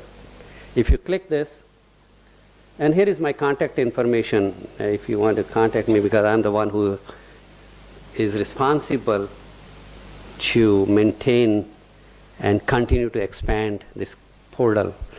Initially it was launched in 2007, like I mentioned earlier, at Drexel University for Listeria monocytogenes in ready-to-eat foods. And since then we have expanded it with salmonella in poultry, with E. coli 157 and hazards associated with E. coli 157H7 in beef, and with fermented products. So we are trying to continue to expand this portal so as to include more and more pathogens and the associated food of concern. Initially the goal was to develop it for LM in ready-to-eat foods. And we would continue to expand it depending upon our available funds, which are always limited. So once you click that resource locator, you get to this screen. Here you can select from this drop-down menu, you can select the organism you are interested in, and here you can from this drop-down menu you can select the food you are interested in. Once you do that, you get all the resources that are associated with these food of your interest and the pathogen of your concern. So if you can select the resources, which you will see in my next slide, then you can get the sources of all those resources over here, which will go in the next subsequent slides. So here you can select the organism, Clostridium perfringens or E. coli or Listeria or organism not specified, it could be any other organism. So you can select the organism through this drop-down menu. These are all the screenshots, I think, and which we took a screenshot and then got it on the PowerPoint presentation. So you can select the food, which could be beef, broth, chicken, egg, milk, or whatever food you are interested in. Or vegetables or fruits, whatever the food you are interested in, you can select. And then here what we have done is, if you see, we have selected Listeria monocytogenes in ready-to-eat foods. So there are 60 resources associated with this particular pathogen and the food of food. So there are 4 contacts, 2 data, 26 documents, 7 models that are related to this particular food and the pathogen, and 21 websites. So it's 4, 2, 26, 7, and 21. That should equal to 60. So here we have selected 7 models. What are those 7 models? So sources of those resources, what I mentioned earlier. So these are the resources, and these are the sources over here. 7. These are the sources that are for this food and the pathogen of concern. So if you growth predictor, we have even linked as how to use the pathogen modeling program. So if you don't want to go into that, you can just click this more information, which is the second last column at the bottom. You see that you can see what that particular link is all about. And if you like, then you can certainly go to that particular link. If not, and you don't have to go to our pathogen modeling program to retrieve the model you want to use. You can retrieve from here. Listeria monocytogenes growth in broth, aerobic conditions. We'll talk later. So if you don't want to go to the link our modeling program, you can retrieve that model from here too. Here this would give you more information about this model, and if you click go to, that would take you directly to this particular model. So it's very, very easy and simple to operate.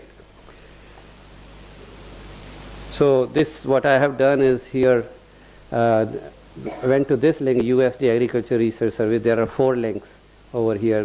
Number 1 is how to use them. This is my institute, because I'm the only one in the federal government who has this project on predictive microbiology. Out of several projects, when we have 1,600 category 1 scientists, so my project deals with predictive microbiology. So this is again another. So there should be another one. There are 4 sources of this particular resource. So you can see over there. So models 4. So there are 4 sources, which are listed over here. So for example, you don't have to go to this regulatory agency's website to see what are the regulations that would apply to the pathogen and the food of your concern, like we selected earlier, the LM in ready-to-eat foods. So you can get this. Those who have worked with ready-to-eat foods, I will not go into details, they were well aware of the alternative 1, alternative 2, and alternative 3. And if we have time, I probably have one of the presentations talking about this. So you can certainly get the information, the regulations through this comprehensive website. And ultimately what my plan is to summarize these regulations in a few statements so that the processor doesn't have to read the whole document and just get the necessary information in a few lines. For example, not more than 1 log increase of Clostridium perfringens for as far as the cooling of the food is concerned. So if you don't have to read Appendix B, which is probably a few pages, you can just have that information. We'll try to do that if the time permits and if we have the resources. So this is another document, it's a risk assessment document for Listeria monocytogenes. If anyone is interested, they can retrieve through our comprehensive website. So now we'll be talking about the pathogen modeling program, which is online version as well as the download version. Again, this PowerPoint presentation is the screenshots. So this is the online version of the pathogen modeling program. If you get to that, you can directly get over here too, and I think it's pmp.easternregionalresearchcenter.ars.usda and go. You can get to that, or you can go through this. So select the pathogens. So here are all the pathogens. You can select any of the pathogens if you are interested in heat inactivation or survival models. We talked about all these models in the past, if you remember. Cooling models, growth models, heat inactivation models, survival models. Transfer models are the one which I talked when until how many slices the pathogen in the retail food environment would be transferred if you are slicing the deli meat, for example, cooked turkey deli meat, for example. So those models we have, and these are the list of the pathogens. You can select any of these. So let's say in my next slide what I have shown is, let's say you are interested in cooling. So what are the cooling models that are available? These are the cooling models we have available. Clostridium botulinum broth culture model, which I mentioned earlier. Now we have made it available both in the online version as well as in the standalone or desktop version. Any questions?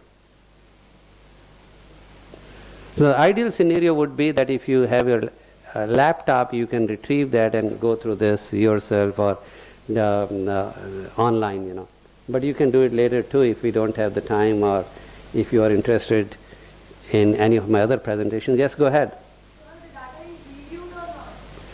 That is a very good question you asked. I will answer your question in a second. What happens is these are the models. We do not make any model available unless it has been peer reviewed and accepted by the journal. This is to answer your first question. To answer your other question, the raw data, we encourage anybody to submit raw data, but we do have, of course, from a published raw data, anybody in the world can submit. Number one, the food should be published. Number two, we do have some quality control. We just glance through the data, but I have not done it. Our UK friends were doing that. And so we do have some quality control on what data to make it available in our COM base. But this is not a data, this is the models from published papers. And I will talk to you how you can retrieve that PDF through this too when you are using the model. Everything is available. So cooling models, if you click, these are the cooling models which we have.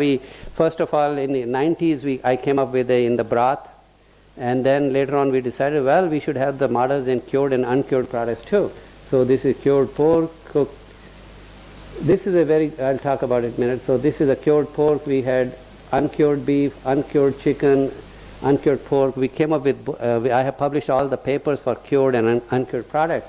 And this particular one, Clostridium perfringens cooked beef, this has other factors also in it. It's not only just cured beef, it has the effects and interactions of nitrites, pyrophosphate, or salt levels also in it, which could be used if any processors are interested in formulated foods.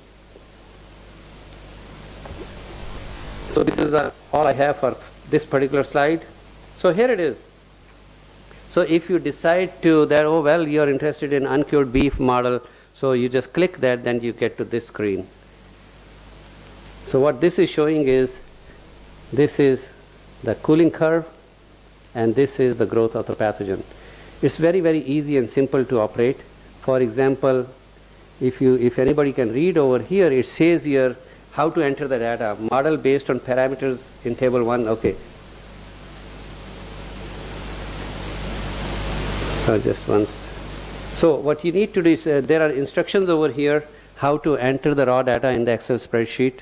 And if you already have the data in the Excel spreadsheet, you don't have to type in the data over here. And I'll give a demo of that. You can just say import the data. For example, if you click this, choose file, it would take you to your Excel spreadsheets, and you can see, you can highlight the particular cooling curve, and then it would retrieve over here in the modeling program. You don't have to type the data, and it gives the instructions how how the data should be stored in an Excel spreadsheet sheet, CSV files, I believe. So, and then if you click this, calculate gross data, it gives you the total cooling time, which is 6.5. If you see over here, 6.5, which is over here, then it gives you predicted mean growth, which is the second column over there. It is working, I don't see that. The second one where it says on the right hand side, if you see in the middle, it says predicted mean growth, which is 1.23. What does that mean is the product is not safe for human consumption because it exceeded the 1 log limit of the regulatory agencies. But we always ask the processors to, or the food inspectors, to use the upper confidence limit, which is 1.61. So the product cannot leave the processing plant. It is unsafe. The product is unsafe. And I'll give you a demo. What does that mean? Very simple. Either the product has to be disposed of, or the processors have to recook the product. And why recook the product? Because the Clostridium perfringens spores that were sufficiently heat activated during cooking cooled at not at a fast rate, due to which the heat activated spores germinated, outgrew, and multiplied into sufficiently high numbers, which is more than 1. These are very conservative guidelines.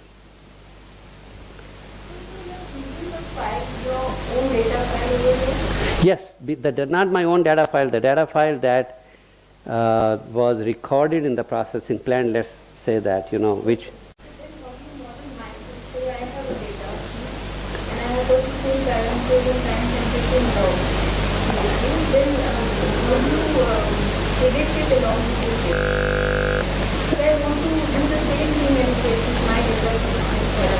But this is the cooling. What you are talking is the growth or the inactivation. This is the product that has been cooked and cooled. So we'll talk about what you are talking earlier. But if you have the data, you need to develop a model. Then you have to do it yourself. We are talking about the model that has already been developed.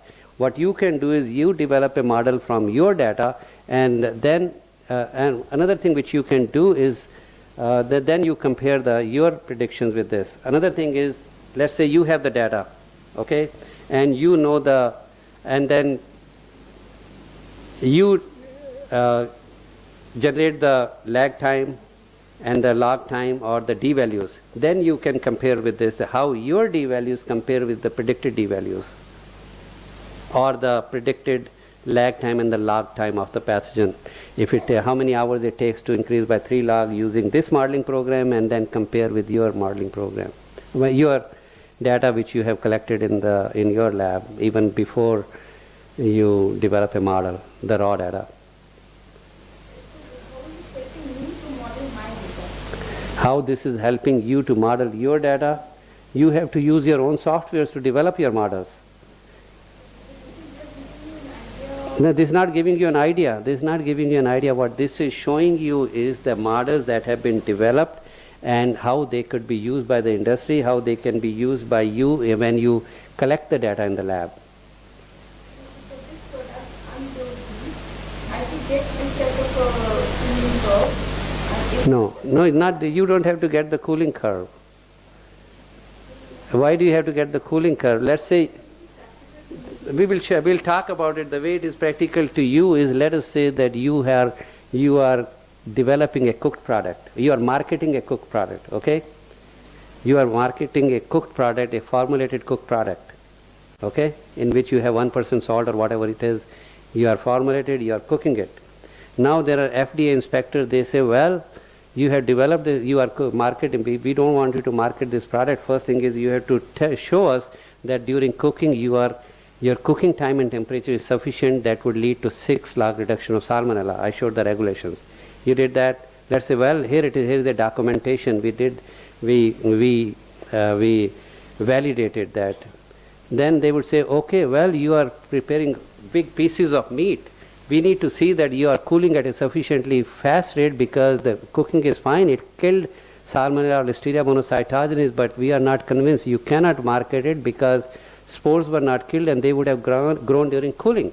Then you say, well, here is my cooling curve. My refrigerator and blast chillers in the refrigerated big rooms where I'm cooling my cooked product, the cold air is blowing at such a fast rate that it is being cooled in whatever time, let's say 7 hours.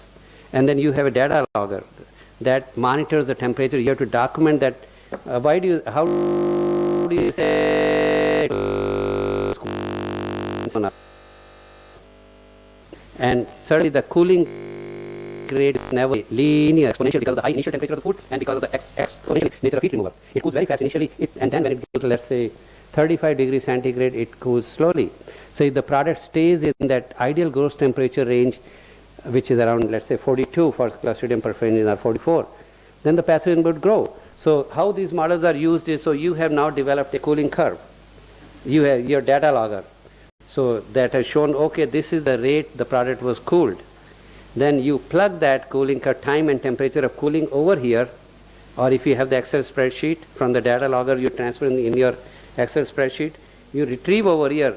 Then you show it to the inspector that, look, it is having less than 1 log increase. Prediction based on that time and temperature of cooling of your product was less than 1 log. That means it is safe for human consumption. Does it make sense?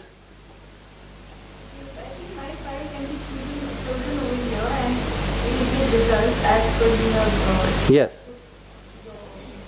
So did you get what I was telling? This is cooling. So what exactly I gave you an example for a processor who is preparing their own cooked products to be marketed, let's say, in the local areas. So this is exactly, so this is the cooling models which I have demonstrated, and I also talked about the time and temperature for cooking so as to document 6 log reduction of salmonella. So cooking and the cooling, there are regulations for both of those, and both are always the critical control points in the processing plant where the processor is making ready to eat products. Is it right? Any questions? Yeah, we will do that after this slide, you know. That is the purpose of this presentation. This is just the beginning. We will do that. Exactly what you are talking are the part of this particular presentation before lunch, if we conclude by 1:15, otherwise we'll continue after lunch.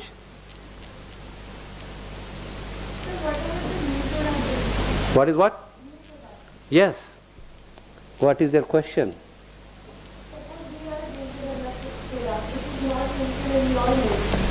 No, there is no product is mentioned over here. You know, nobody. This passive modeling program would not simulate millions of products. That is the purpose of this. This is what I was talking for the last 2-3 days. You develop your product, and your goal is to prepare the product that is very tasty, that is palatable, that is free of microorganisms, that is moisture, the flavor is good, you have retained all the nutrient values. And the modeling program is used to help you. That is what the purpose of the modeling program, you know.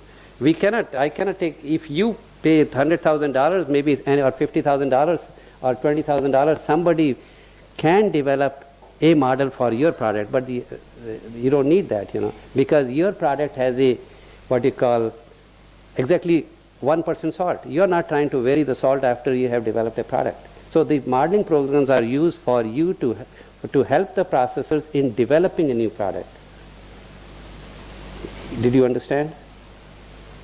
And you cannot say that and I mentioned earlier that these predictions from these, I'm not talking about this particular model, in general for the growth kinetics models or thermal test time models, they are used as a guidelines so that when you are trying to formulate your product, you say, well, these are the additives of my product. This is what I want, maybe 2% fat. So how, whether the pathogen will grow or not. This modeling program will tell you, well, in 15 days it might grow at such and such temperature.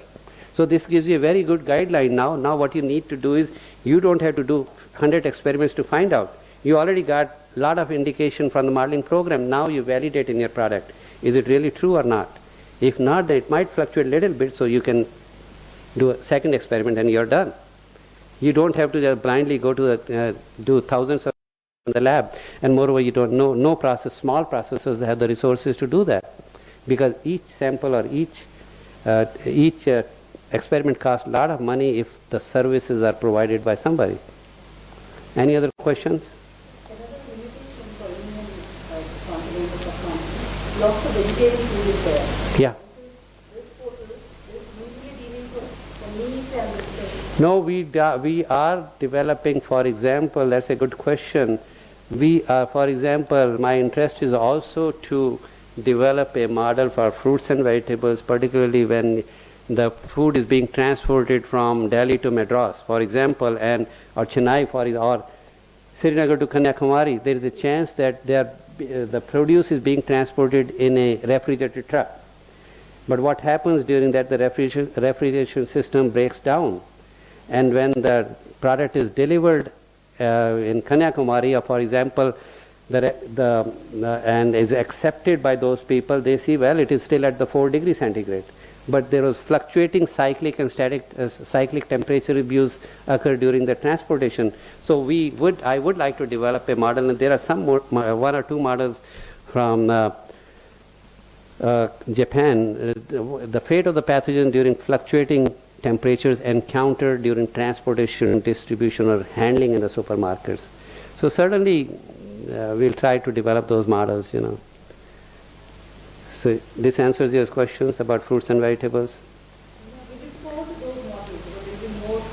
Yeah, that is very much right. And there was an article published from FDA, I forgot the name of the person, they did talk about the need for those kind of models.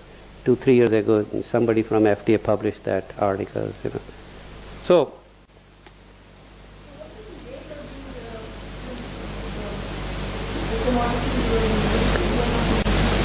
wait.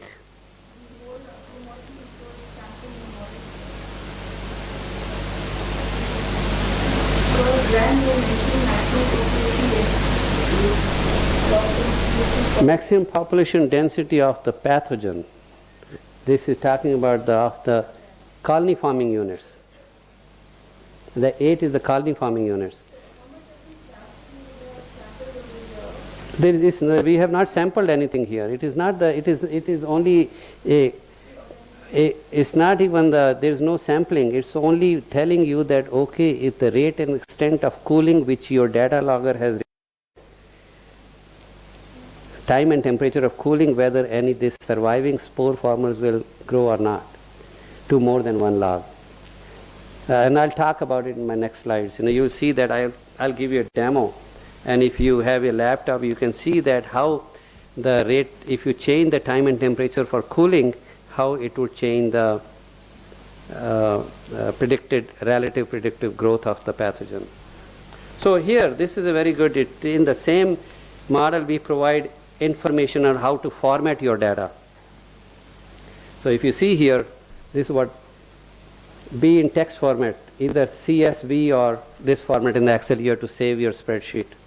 So it's very, very simple. The minimum of, if your data logger has collected 3 data points, there's nothing that can be done. So a minimum of 5 data points, time temperature points must be provided. It's not that you leave the product in the evening and come back in the morning, well, it was at this temperature. We need there should be a record of the rate and extent of cooling with a minimum of 5 data points. Otherwise, it would not. You cannot use this model. The rate, you should have some data points at the ideal gross temperature range. If all the data points at the lower temperature range around, let's say 15 degrees or 10 degrees, probably you will not get any results, because the pathogen is not going to grow at that temperature. And if you have if you take 7 hours cooling around 42 degrees, then the pathogen will be growing very fast, even in a period of, let's say, 4 hours or whatever. So you need to have at least 5 data points throughout your cooling of the product. Any question? Oh, here is my publication that was associated with this model. So we do provide the publication. So if you want further information, you can see the publication, and you can also retrieve the PDF through this too. And sometime if it's not working, let me know. I'll be glad to send you that particular manuscript that was used to develop that particular model. So it gives all the instructions. Yeah. And the time temperature is different. So the model will also help us to what to be working in those temperatures. Well, no, what it is saying is that all products are cooked. So the hazard is when from the upper and lower temperature, gross temperature of the organism. So when we collect the data, we develop the models starting with upper temperature for growth of 50, 51 degrees. We do experiments, and the lower temperature is 10 degrees. So we collect the data at 2 or 3 degrees increment within this range. So and if you say beyond that range, there is no need, because the pathogen will not grow.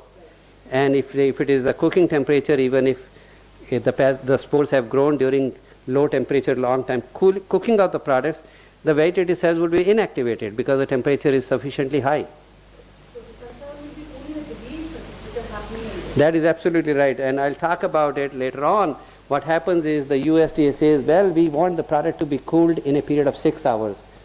And they have 2-step process, dual cooling rate.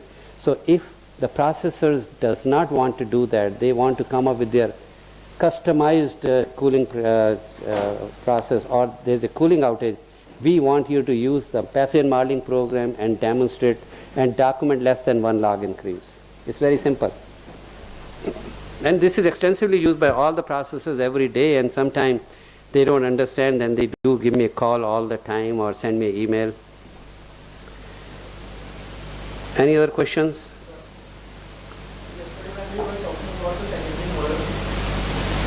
You mentioned salt, water activity has been combined with salt, water activity, other factors have been combined with many USDs.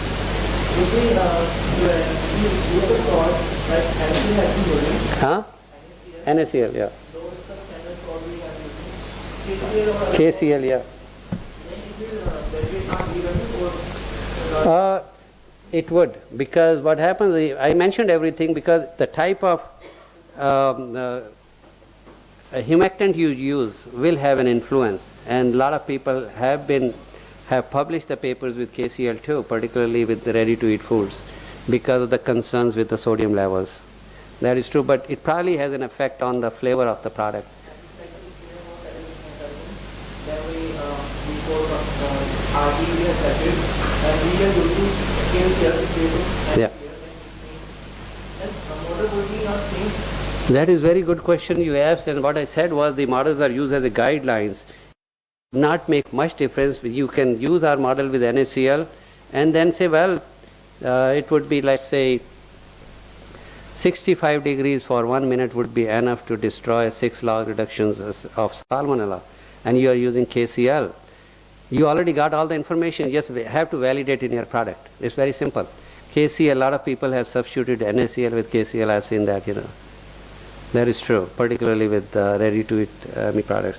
So these are all the instructions on what kind of data you need to collect, how to store the data, how to retrieve the data. So it's in less than 2 minutes, you can get the output.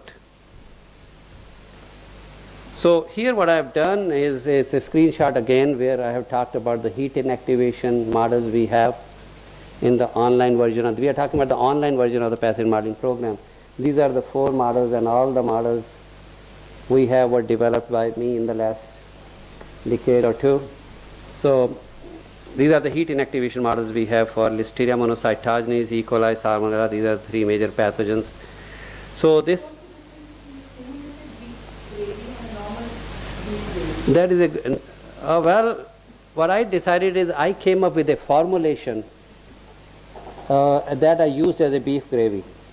That represented, I forgot what it contained, but I came up with a recipe like you have a recipe for tryptic soya broth. There are certain ingredients in it. Similarly, I came up with and I did publish that in my previous papers. If you see my papers, you will see what that beef gravy contained. I came up with that ingredients and called it a beef gravy. It has certainly the beef extract in it and must be a few other things, But to meet the legal requirements, whenever you're doing this simulation, can you give us? Legal, what, in what sense? The formulation. No, these are simply the model systems. And legal requirement was... As per the law, the these Yeah. concentrations should be. That is right. So I would not... Yeah. I would not develop a model, for example, if the nitrate level that are permissible in the product is 156, I would not develop the model with 200 parts per million. If the sodium lactate level that is permissible is 4.8%, I would not use in my model 5. Yeah, nobody, and I will not have that models. I usually try to take the highest permissible limits of that particular additive. And with the natural antimicrobials which I presented earlier, what I decided to do is to try to use the low levels if possible, if that would have any efficacy in increasing the lag time or rendering the pathogen sensitive to the lethal effect of heat. And one of the limiting things in my publications when I use the natural antimicrobial is we do not look at the sensory aspect. So then that's a new product. You are trying. Yeah, if like somebody was talking yesterday that they have been working with cinnamaldehyde or carvacol. We have series of models on cinnamaldehyde, but it is possible that the levels which I have documented and demonstrated and published would be too high and would have a negative impact on the flavor of the food. So what further study needs to be done is to lower the levels of cinnamaldehyde and include some other natural antimicrobials so that that would play a synergistic role in achieving the microbial stability in the product. Any other questions? So it's almost 1. Whenever you're ready to break for lunch, feel free to let me know and we can resume after lunch. You want to go for lunch? Okay, that's good.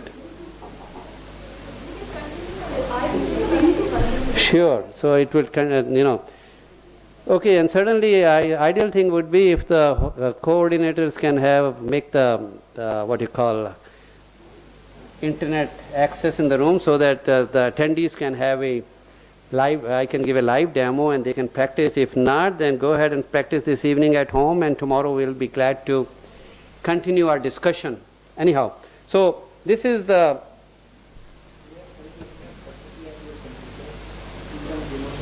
we can give a demo and project it on the screen. We can certainly do that. We can do that too if you are interested. Otherwise, we'll move on and we can talk about safety of the refrigerated foods or fermented products or bakery products, whatever you are interested in. Because last 10 days before I was preparing to come over here, I decided to work with my technician and I prepared a series of these presentations, which of course if I don't use here, I'll have them with me to use later on in my, yeah. We always target commercial distribution. Commercial, yeah, that is very much true. We target spoilage also. Have you any model for spoilage? No, we do not have any models for spoilage, but we do have the models, and we will be developing models looking at the pathogen's fate in the presence of indigenous microflora. But no, because we are federal employees, the federal government, and our job is to mainly see that the American people or we don't want to make have people sick.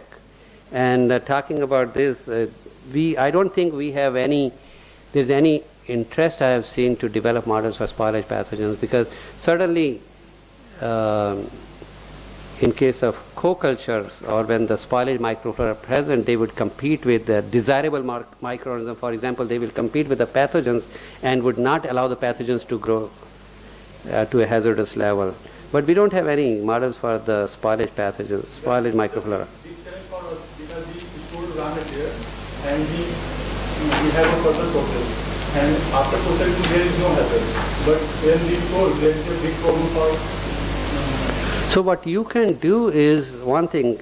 If you recall, yesterday I did demo, and I might be talk again, that in one of our studies when we clearly demonstrated that it is not necessary to introduce a pathogen in a retail food environment. What you can do is the indigenous microflora in ground beef or die at the same rate at E. coli 0157H7. So it's possible if you get the predictions we have using our pathogens, it might hold true for your spoilage microflora too. Certainly you have to validate in your product. And that would be my best answer to your question. And we have number of papers where I did publish at least 2 or 3 papers where we showed that the indigenous microflora or die at the same rate as E. coli 157H7, or I can share those papers with you. I published several years ago. One appeared in Letters in Applied Microbiology, and another is I showed yesterday. So I can send you those papers if you're interested, and that would give you sufficient documentation that if you control this particular bugs, you don't have to worry for the others. Or not worry. That would give you a pretty good idea what would happen with the bacteria of your concern in your project. Any other questions? This is the thermal test time model we have over here. I published it in 2003, where we assessed the effects and interactions of sodium lactate and sodium diacetate. That was the upper permissible levels of sodium lactate is 4.8%, and sodium diacetate is 0.25%. So this is a model for the heat resistance of Listeria monocytogenes in ground beef. Go ahead.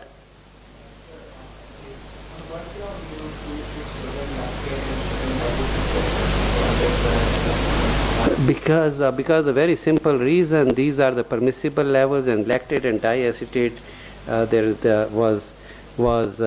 was the new regulations for the safety of the ready-to-eat food products.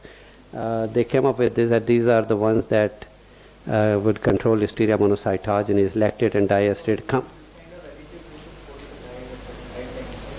Not really. No, that is not true. But the regulations are that it's the processor's responsibility to formulate their products and only damage with whatever the additives or ingredients they want to, whatever means of inactivation of the pathogens they want to adopt, just to document a 6-log reduction of salmonella, for example.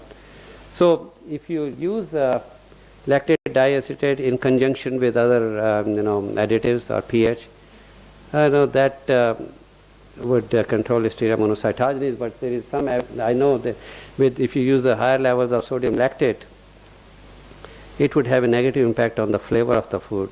And moreover, like I gave a demo yesterday, and probably this would also, we can see over here too, that would, because it's a salt, it would decrease the water activity, that would lead to reduced heat penetration and would increase the D values. What does that mean is because the destruction of pathogens is a function of time and temperature. So this is a very good slide for this. This is about the inactive thermal test time, or the D values, which is time in minutes at a particular temperature required to destroy 90% of the viable cells or spores of a particular pathogen. Here, these are the D values, that goes on. The D values are decreasing with the increase of the temperature. So you can certainly get the D values using this model as affected by lactates and diacetates in a beef. And usually we do our studies with a beef with high fat percentage because we want the predicted values to be more conservative, So which means that if your beef is instead of 75% lean, if it is 96% lean with only 4% fat, these D values can be used with confidence. Is it right? Any questions? So now we switch our gears and talk about the growth, Listeria monocytogenes, and we see we have so many models available for Listeria monocytogenes, and there's a long list. I will not read the list, but we do have. Maybe she's hungry and decides to leave the room, Would you like to break? If you want to answer to the nature's call, go to the restroom. We can break at this moment and resume after lunch.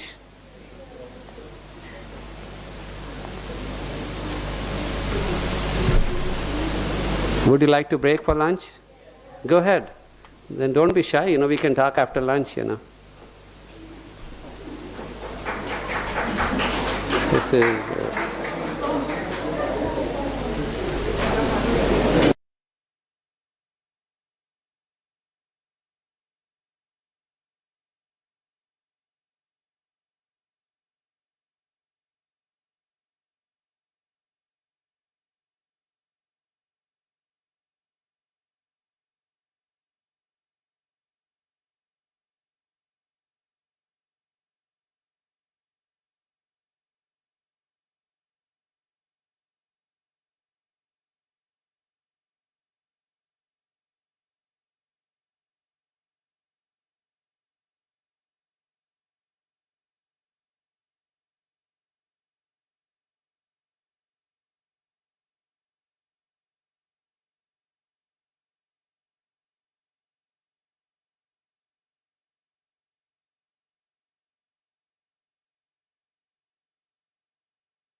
It's an interesting role for him. In the last probably 12 months, Brendan McCullum in particular has been using him almost as an enforcer.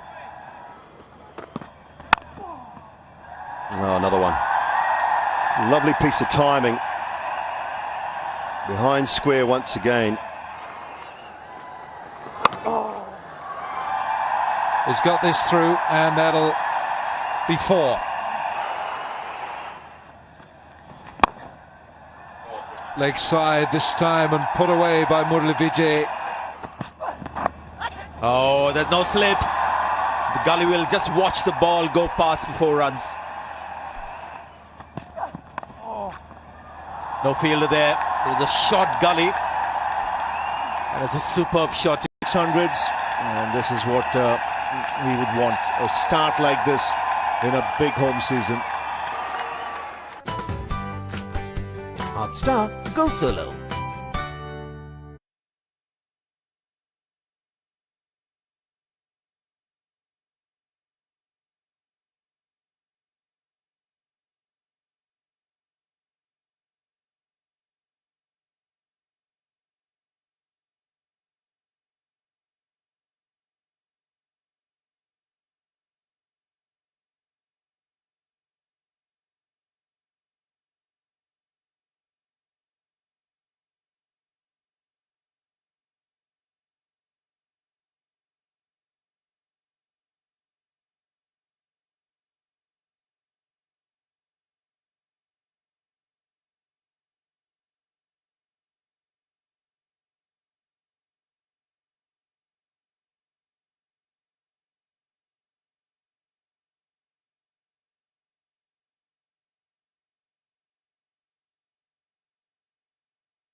In harness, is in sync here with his captain, and he's deployed an attacking field with that silly point and a short extra on the drive and a slip. That's been the field.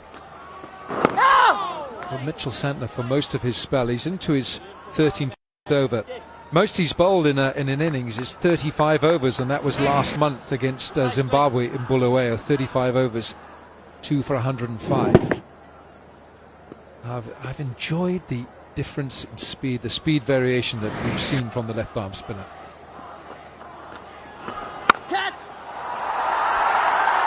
It's too short this time though. You can't afford to drop it short, not on this pitch.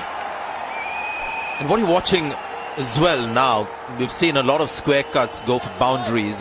This is something that you don't see very often. Even when there's a new batsman at the crease, captains, fielding captains like to have a sweeper cover. India will have that fielder. You'll see when India is bowling. So we've seen a lot of square cuts being hit in this fashion, and they're getting 4 runs for it. Whereas it's just 1 with the field. Was as per normal standards, modern standards. Virat Kohli gets off the mark with that boundary. So there you are. This is the kind of field that we used to generally get. No sweeper cover a point to protect the spinner from the short ball. It happens very often these days, despite the batsman, being new at the crease. It doesn't matter how long he's been at the crease. That fielder is almost sort of standard. Oh, yes.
several students from the microbiology department would be will be coming over here, and if you like to stay, you could stay. Otherwise, feel free to go out. Is it right? Or they can stay? If they want, they can stay, and we will decide what to discuss with them, and maybe some of the repetitions which you already had, or I might talk about whatever their interest is. And I heard from somebody they would like to talk about the career opportunities. And okay. So now what I have on this slide, I think this is where we left. We are talking about Listeria monocytogenes growth kinetics models, what we have in our pathogen modeling program. And if you see here on the right hand side in the column, we have the models in broth, ground ham, shrimp, smoked salmon, and a series of different models. And what I want to point out is we do have the models for fermented sausages. This is the project we did in collaboration with the University of Wisconsin, and published a paper also on it, and developed a model for fermented sausages drying for different pathogens, and survival models and transfer. We have series of these models pertaining to Listeria monocytogenes. And each of the models we have under aerobic and anaerobic conditions also, which we developed, or my colleagues who are no more working with me developed in 90s for Listeria monocytogenes. So this is, if you see here on the top, we have the two conditions under the aerobic environment or anaerobic environment, and with this drop down menu you can select the temperature, you can select the pH, you can select the sodium chloride levels and sodium nitrate levels and the initial levels in your product. And then based on the food formulation you are interested in, based on the values you have selected, you can get the predictions with or without lag. This is the lag, this is without no lag. So to be conservative, I tell them to get to use. It depends upon the users, but I would always prefer to use the predictions with no lag, because in certain scenarios, depending upon the prior history of the pathogen, there may not be any lag in the product, So in this particular case, if you see, we have the lag phase duration, which is over here in hours, and then on the right hand side in the box you see the generation time, 6.52 hours. So this is under the conditions. So what I want to point out over here is that these models can only be used for the range of each of the parameters that were assessed and for which the data was collected in the lab. If the data was collected, like you see here, it says here pH range 4.5 to 7.5, salt levels 0.5 to 5, and sodium nitrate up to 150 parts per million. It cannot be used if you want to use the values beyond this range. Then you will not get the good predictions. That would not be right predictions. So you can, this is an example of a growth kinetics model, and from the top you can select any, from the drop down menu you can select the pathogen you are interested in.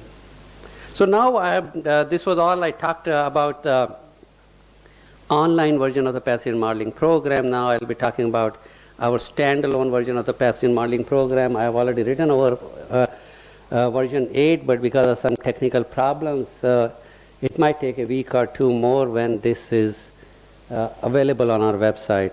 At this moment, we still have the version 7. And this version has a number of new features. Certainly, we have new additional models in this particular version and can be downloaded. And once again, the reason we decided to come up with this standalone version is because some of the inspectors in the remote areas do not have an access to the online, to the internet, and sometimes they don't have the CD with them.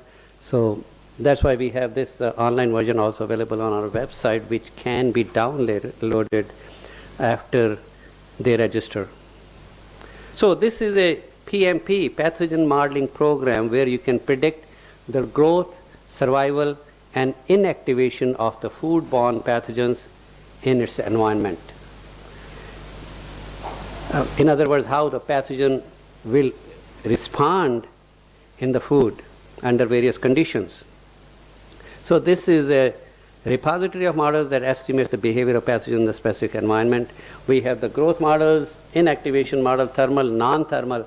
Non-thermal models are those models which I mentioned earlier the survival models, time to inactivation, when under the slightly harsh conditions during storage, how the pathogen levels will decrease, and finally the pathogen would be completely eliminated in the product. Toxin production models. Toxin is a concern because of the toxin produced, the deadly neurotoxin by Clostridium botulinum is produced during the shelf life of the product, during the multiplication of the vegetative cells of Clostridium botulinum. So we have the models pertaining to the time to toxin production. Spores are not a concern in the food products. If the spores are present, it is not a concern. It's only a concern when the spores are able to germinate, outgrow and multiply and produces deadly neurotoxin producing vegetative cells. Why this organism is Clostridium botulinum is a concern, and why do we have this toxin production time to toxin models? Because Clostridium botulinum is a concern, because the toxin that is elaborated is deadly neurotoxin. It can cause various symptoms of paralysis, and the most severe of which is the respiratory impairment, which can lead to the death of the individual. It is, of course, we are fortunate that the deadly toxin that is produced or elaborated by this deadly pathogens is relatively heat sensitive. This toxin, unlike the toxin that is produced by Staph aureus, which means that if the product is, it's not a concern in the products that are reheated prior to consumption. It's only a concern in the products that are consumed raw. So we have all these different kinds of models. So in the version 8 of the pathogen modeling program, contains 39 models, 15 in the food, and 24 models are in the broth that were developed in 90s by Dr. Bob Buchanan, Dick Whiting, and others who were working on this project. We have the models for the static and dynamic environmental conditions, and examples regarding the dynamic environmental condition is what I presented earlier regarding the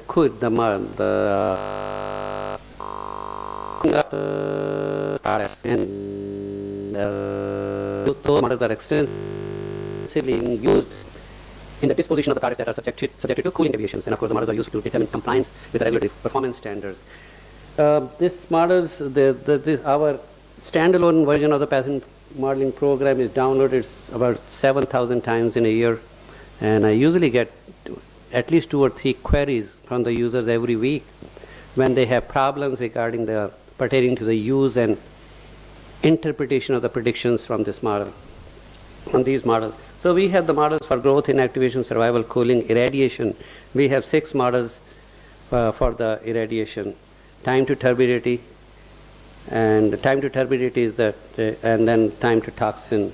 In case of fish model, we have models for all these different vegetative foodborne pathogens under the aerobic conditions, and we have the models under the anaerobic conditions. And this is a screenshot of how you use the models. For example, here I have highlighted heat inactivation models or thermal death time models.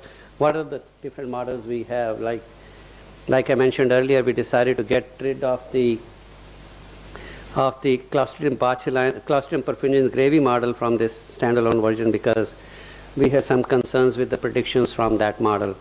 This is the test version of the modeling program. That is why I was able to use in my computer and make this PowerPoint presentation from the screenshots, but it is not currently available to the public, because we always evaluate the predictions, whatever is done by the programmer. We certainly have to see whether he has done a good job and the predictions make sense. And of course, he converts the complex mathematical equations into this easy-to-use softwares. So these are the cooling models. I will not go through them, but these are the 3 cooling models we have in and this radiation models. We have this. These are for the 3 pathogens we have for the radiation models.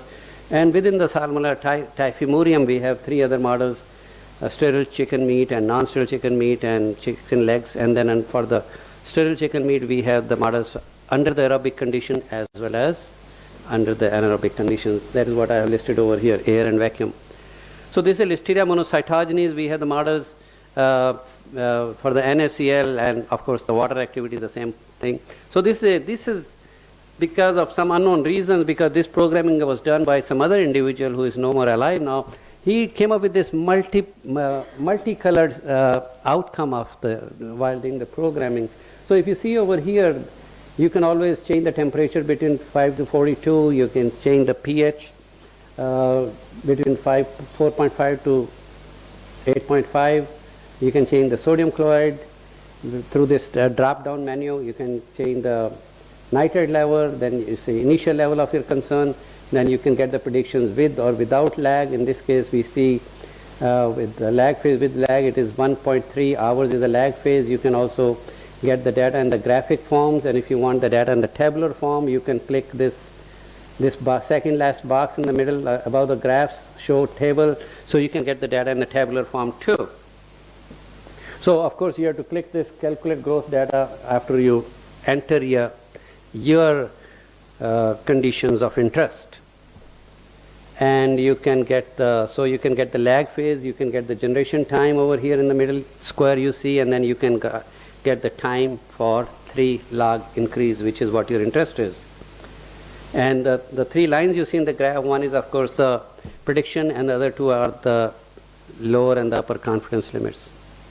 And if you click on if your cursor is clicked on that particular point on the line, it would give you the exact data at that particular point. So this is now, if you see here on the previous slide, what I have is lag phase duration is 1.3 hours. In the middle you see, so this is with no lag. So what happens is here you see the generation time is 0.3, and then here you see the time to increase 3 logs is 4.2 hours, and if you see here it is increased to 2.9 hours because we don't want any lag. So you can always get the predictions with or without lag, and of course you can get the prediction in days or in hours. You can get the data in tabular form or in graphic forms. This is and also this is based on my model which I developed long time ago in 1999 for Listeria monocytogenes in ground beef. This is a thermal death time model for LM in ground beef under these conditions. And again, what I want to point out is under the same conditions at 55 degrees, time for 3 log reduction is 59.8 minutes if you see in the middle in minutes. And again we have the d-values prediction, upper and confidence limits with the 3 lines you see in the graph. So time for chosen reduction is 59.8 minutes, which is in the middle, you see that. But here it is 16 minutes now because we have increased the temperatures to 60 degrees under the same conditions. So of course, as you know, so we can get the predictions, or you can also alter the salt levels or pH levels, and then you can get the predictions at a constant temperature. So you can always enter with the drop down menu, you can enter what you're interested in, and you can in a second get the predictions.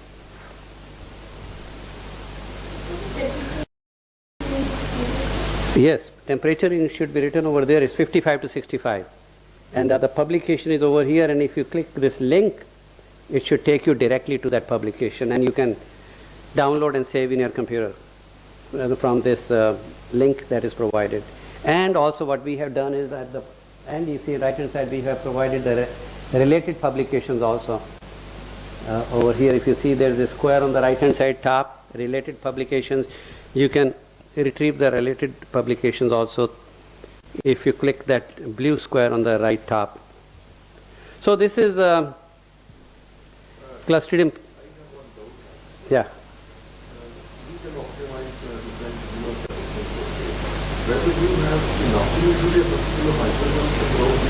This is no, we inoculated.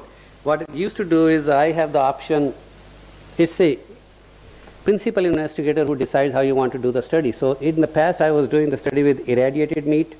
Then I decided that I don't want my technician to spend 1 day irradiating the meat, it takes several hours.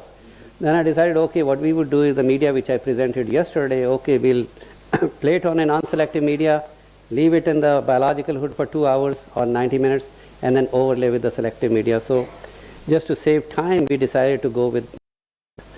So certainly these are in all cases we inoculated the pathogen and then we did the study. It was not the pathogen that was initially present, and if in that case we cannot use that meat because it would take time to isolate the pathogen, detect and identify the pathogen. So here this is a cooling model, then this is what we presented earlier, but that was the online version, and this is multicolored output of the standalone version. If you see here import cooling profile, if you click this, it will take you to your Excel spreadsheet, and we will show that later on. And here it gives the instructions on how the data should be entered. And if you see this thing, show me how. If you click that, it will give you detailed instruction of how it works, you know. And here is a publication associated with this particular model. For example, this particular model that we published in Innovative Food Science and Emerging Technologies in 2001. So this is again, if you see here, the net mean growth is 1.79 and the upper confidence limit is 2.35, which means there is a concern. There is a hazard associated with this project because the time and the rate and extent of cooling of the product was not adequate, and the total cooling rate was very slow, which means the surviving spore formers did get a chance to outgrow, germinate, outgrow and multiply to sufficiently high infective dose levels, or at least more than 1 log, which means it cannot be approved by the food inspectors. Whereas in this particular case, if you scenario when the product was cooled from 54.4 degrees to 7 degrees in a period of 5 hours, so the upper confidence limit is 0.52. So this predictive, which means the product would be safe for human consumption. In other words, it would be approved by the regulatory agencies for distribution and marketing. So practical scenarios, this is what I wanted to show you to give you a practical example of how we collected the data obtained the data from a food processing plant when a cooling deviation occurred, and how we, using our program, we can tell that, well, the product needs to be disposed of, or it needs to be recooked prior to human consumption, or the product is safe for human consumption. So this is, the USDA regulations are that the product must be cooled from 54.4 to 26.6 degrees in less than 1.5 hours, and from 26 to 6 in 4.4 hours to 4.4 degrees in less than 5 hours, which means a total of 6.5 hours. But it is not practically feasible in most of the cases to cool under in 6.5 hours, because this pathogen is a problem when the food is prepared for large gatherings, which in large quantities, or if a huge piece of meat is being cooked, and then and the refrigeration system or the blast coolers are not very efficient to cool the product at a sufficiently fast rate.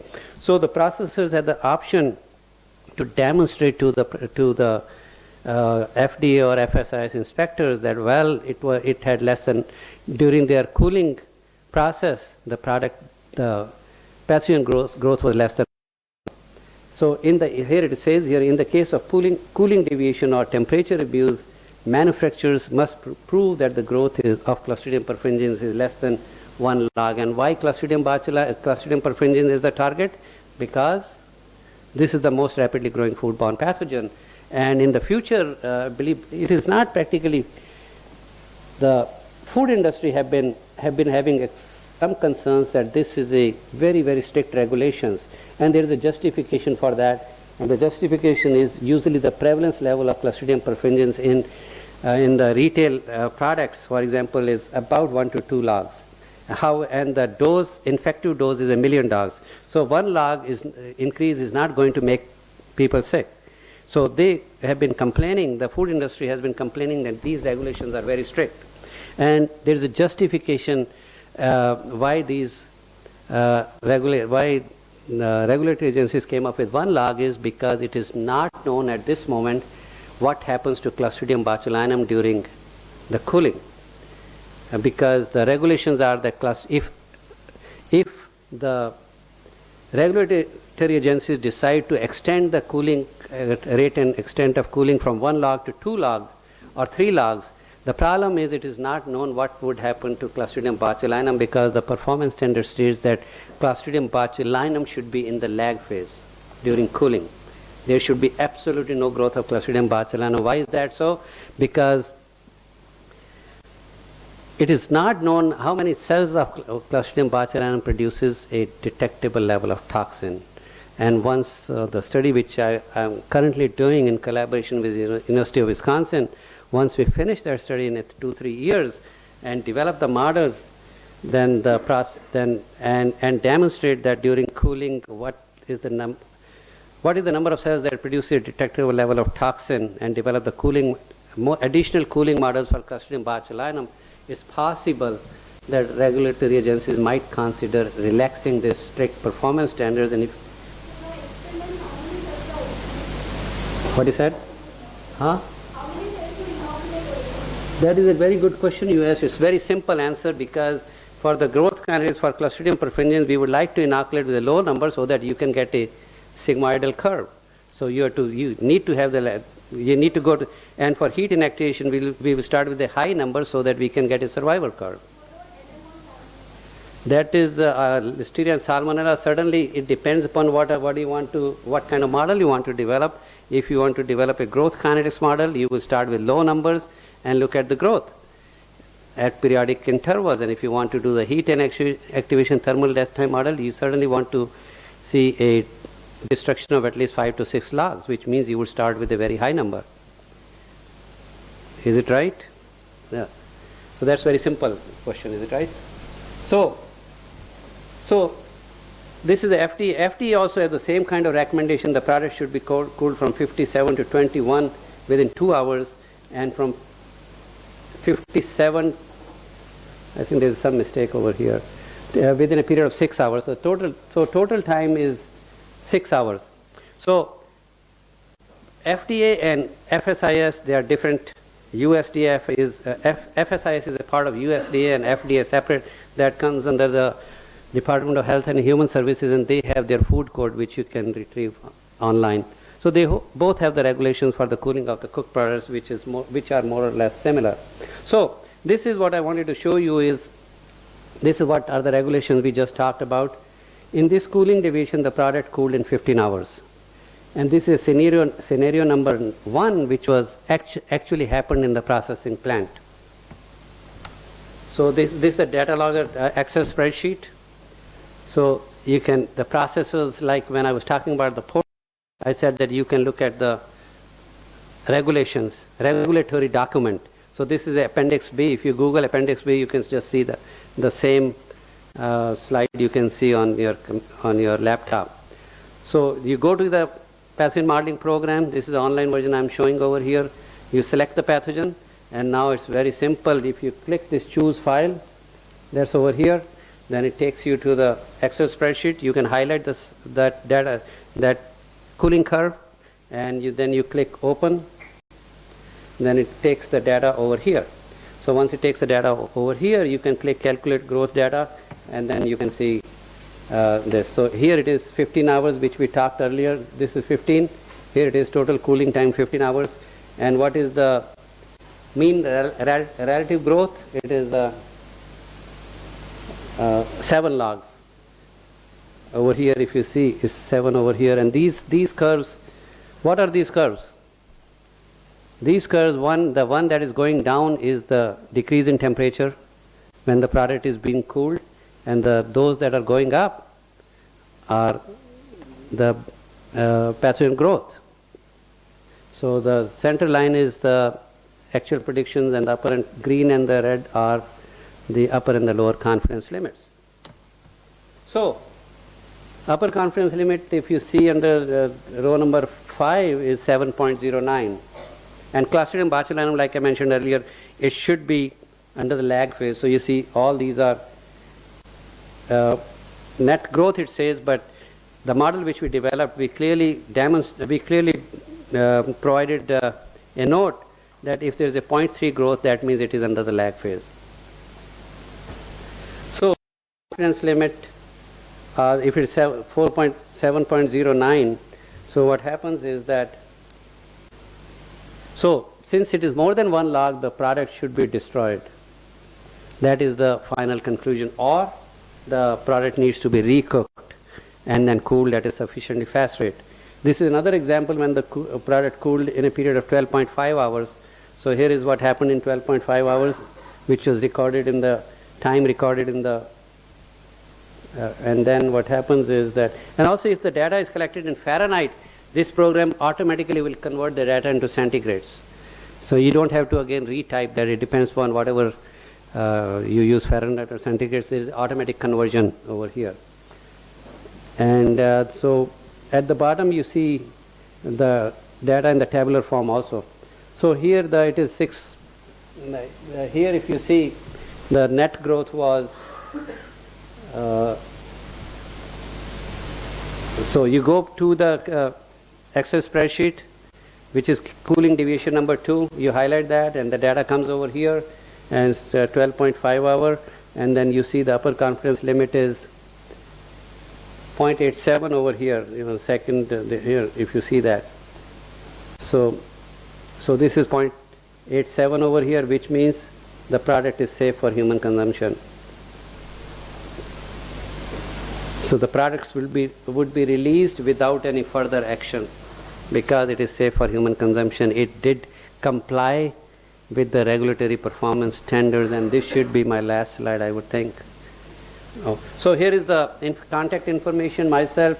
I decided to include this in this so that if users have any problems, they can contact me. Here, a scientist currently managing the pathogen modeling program, myself and my colleague, Dr. Tom Oscar, and who is, since I'm here, so if you send an email to me, you will get an auto reply that I'm not available. You can contact my colleague, Tom Oscar, and he should be able to respond to any of the queries that the processors have. And we very, very closely work with the regulatory agencies, so we decided to have our partner, Tim Moore. He is in FSI. He works in Food Safety and Inspection Services, and we have the advisor who tells us what the real problems are he's coming across, because they are the ones who approve or disapprove the product before the product leaves the processing plant.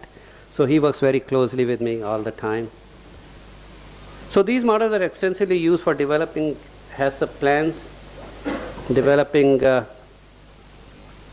critical control points, establishing critical control limits, in validating HACCP plans, in determining the effect of process deviations, in determining the relative severity of the problems caused by process deviation, and finally they are used to determine after the problem has been corrected, and the effectiveness of the corrective action after a process deviations. So now what I want to show you is the recognition of the predictive microbiology by the Food Safety Regulatory Agency. These models are extensively being used not only by the industry but also by the regulatory agencies. The thermal processing and canning industry, that has been known for centuries, was based on the modeling, continues to be an active area of research and discussion. Thermal processing, time and temperature have long been based on the underlying use of the mathematical modeling.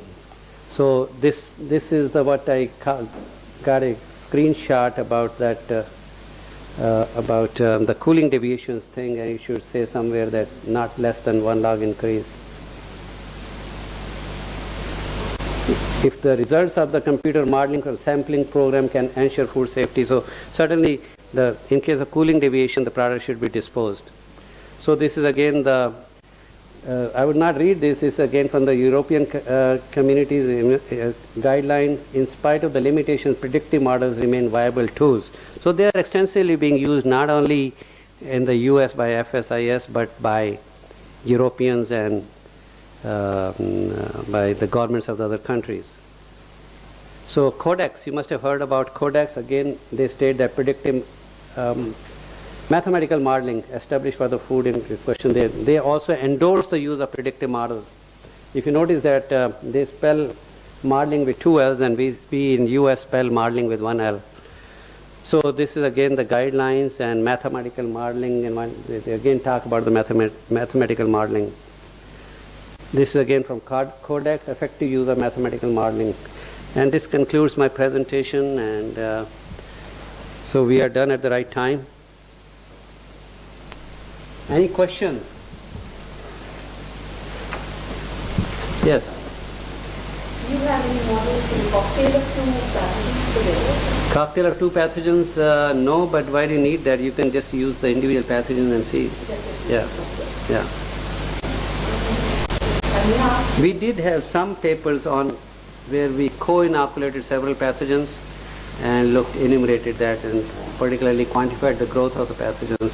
But if you go to our COM base, you will see what happens to the pathogen in the presence of spoilage microflora. They have the raw data for that too.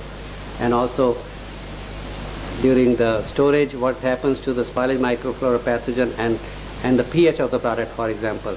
We have those raw data in the COM base too. Those raw data, users or any mathematician can use that to develop their own models because the raw data is available. I have one more question. Yeah. I'm just looking at the practical implications. If you're having the raw materials where the counts are pretty high, and then you make a product, automatically the counts will be high in that also. Yeah. So when these kind of taken into consideration, the raw materials must be there, right? That's a good manufacturing practices. But when you cook the product, those usually if you see any ground product, what is the expected level of the microflora in ground product? Million cells per gram. It's already there. But the step which I talked earlier is the step how to ensure what is the goal for food production is number one, to control the excess of the pathogens in the food. There are always specifications for the raw material. You have to follow the good manufacturing practices. And if I have one presentation, a consistent low level of microflora should be present, should be consistent with the good manufacturing practices. You cannot have high levels of pathogens and then you say my antimicrobial would be effective. If higher is the level of microflora, what happens is you have to add more antimicrobials. Bacteriocins, for example, are effective with low level of pathogens. So, yes. Pardon? How do you calculate the lag phase time? I showed that so many times using this. In the lab or in the lab, it's very simple. Let's say you have you start with low levels, like she asked, and then if the pathogen is not growing in a period of, let's say, first few hours, whatever the time it is, that is the lag phase. Lag phase followed by the exponential growth phase followed by the stationary phase. And OD, yeah, I did talk about the ODs also, the pros and cons of using OD, but it is always preferable to compare the OD with the actual plate count. OD can be used, OD has been used for developing some models which I presented yesterday, but there are some, for example, the OD means the cellular concentration is related with the OD of the growth of the microbial suspensions, And second thing is you cannot distinguish between live and dead cells. And that is very good. That is one approach of modeling when you are looking for probability of growth, no growth models. Under what conditions the pathogen will either grow or will not grow. So it's good for that, but for growth kinetics it's not good because nobody would start with the very, very high levels to get the OD, So OD is good, but provide if you don't have enough support to collect the data. Okay.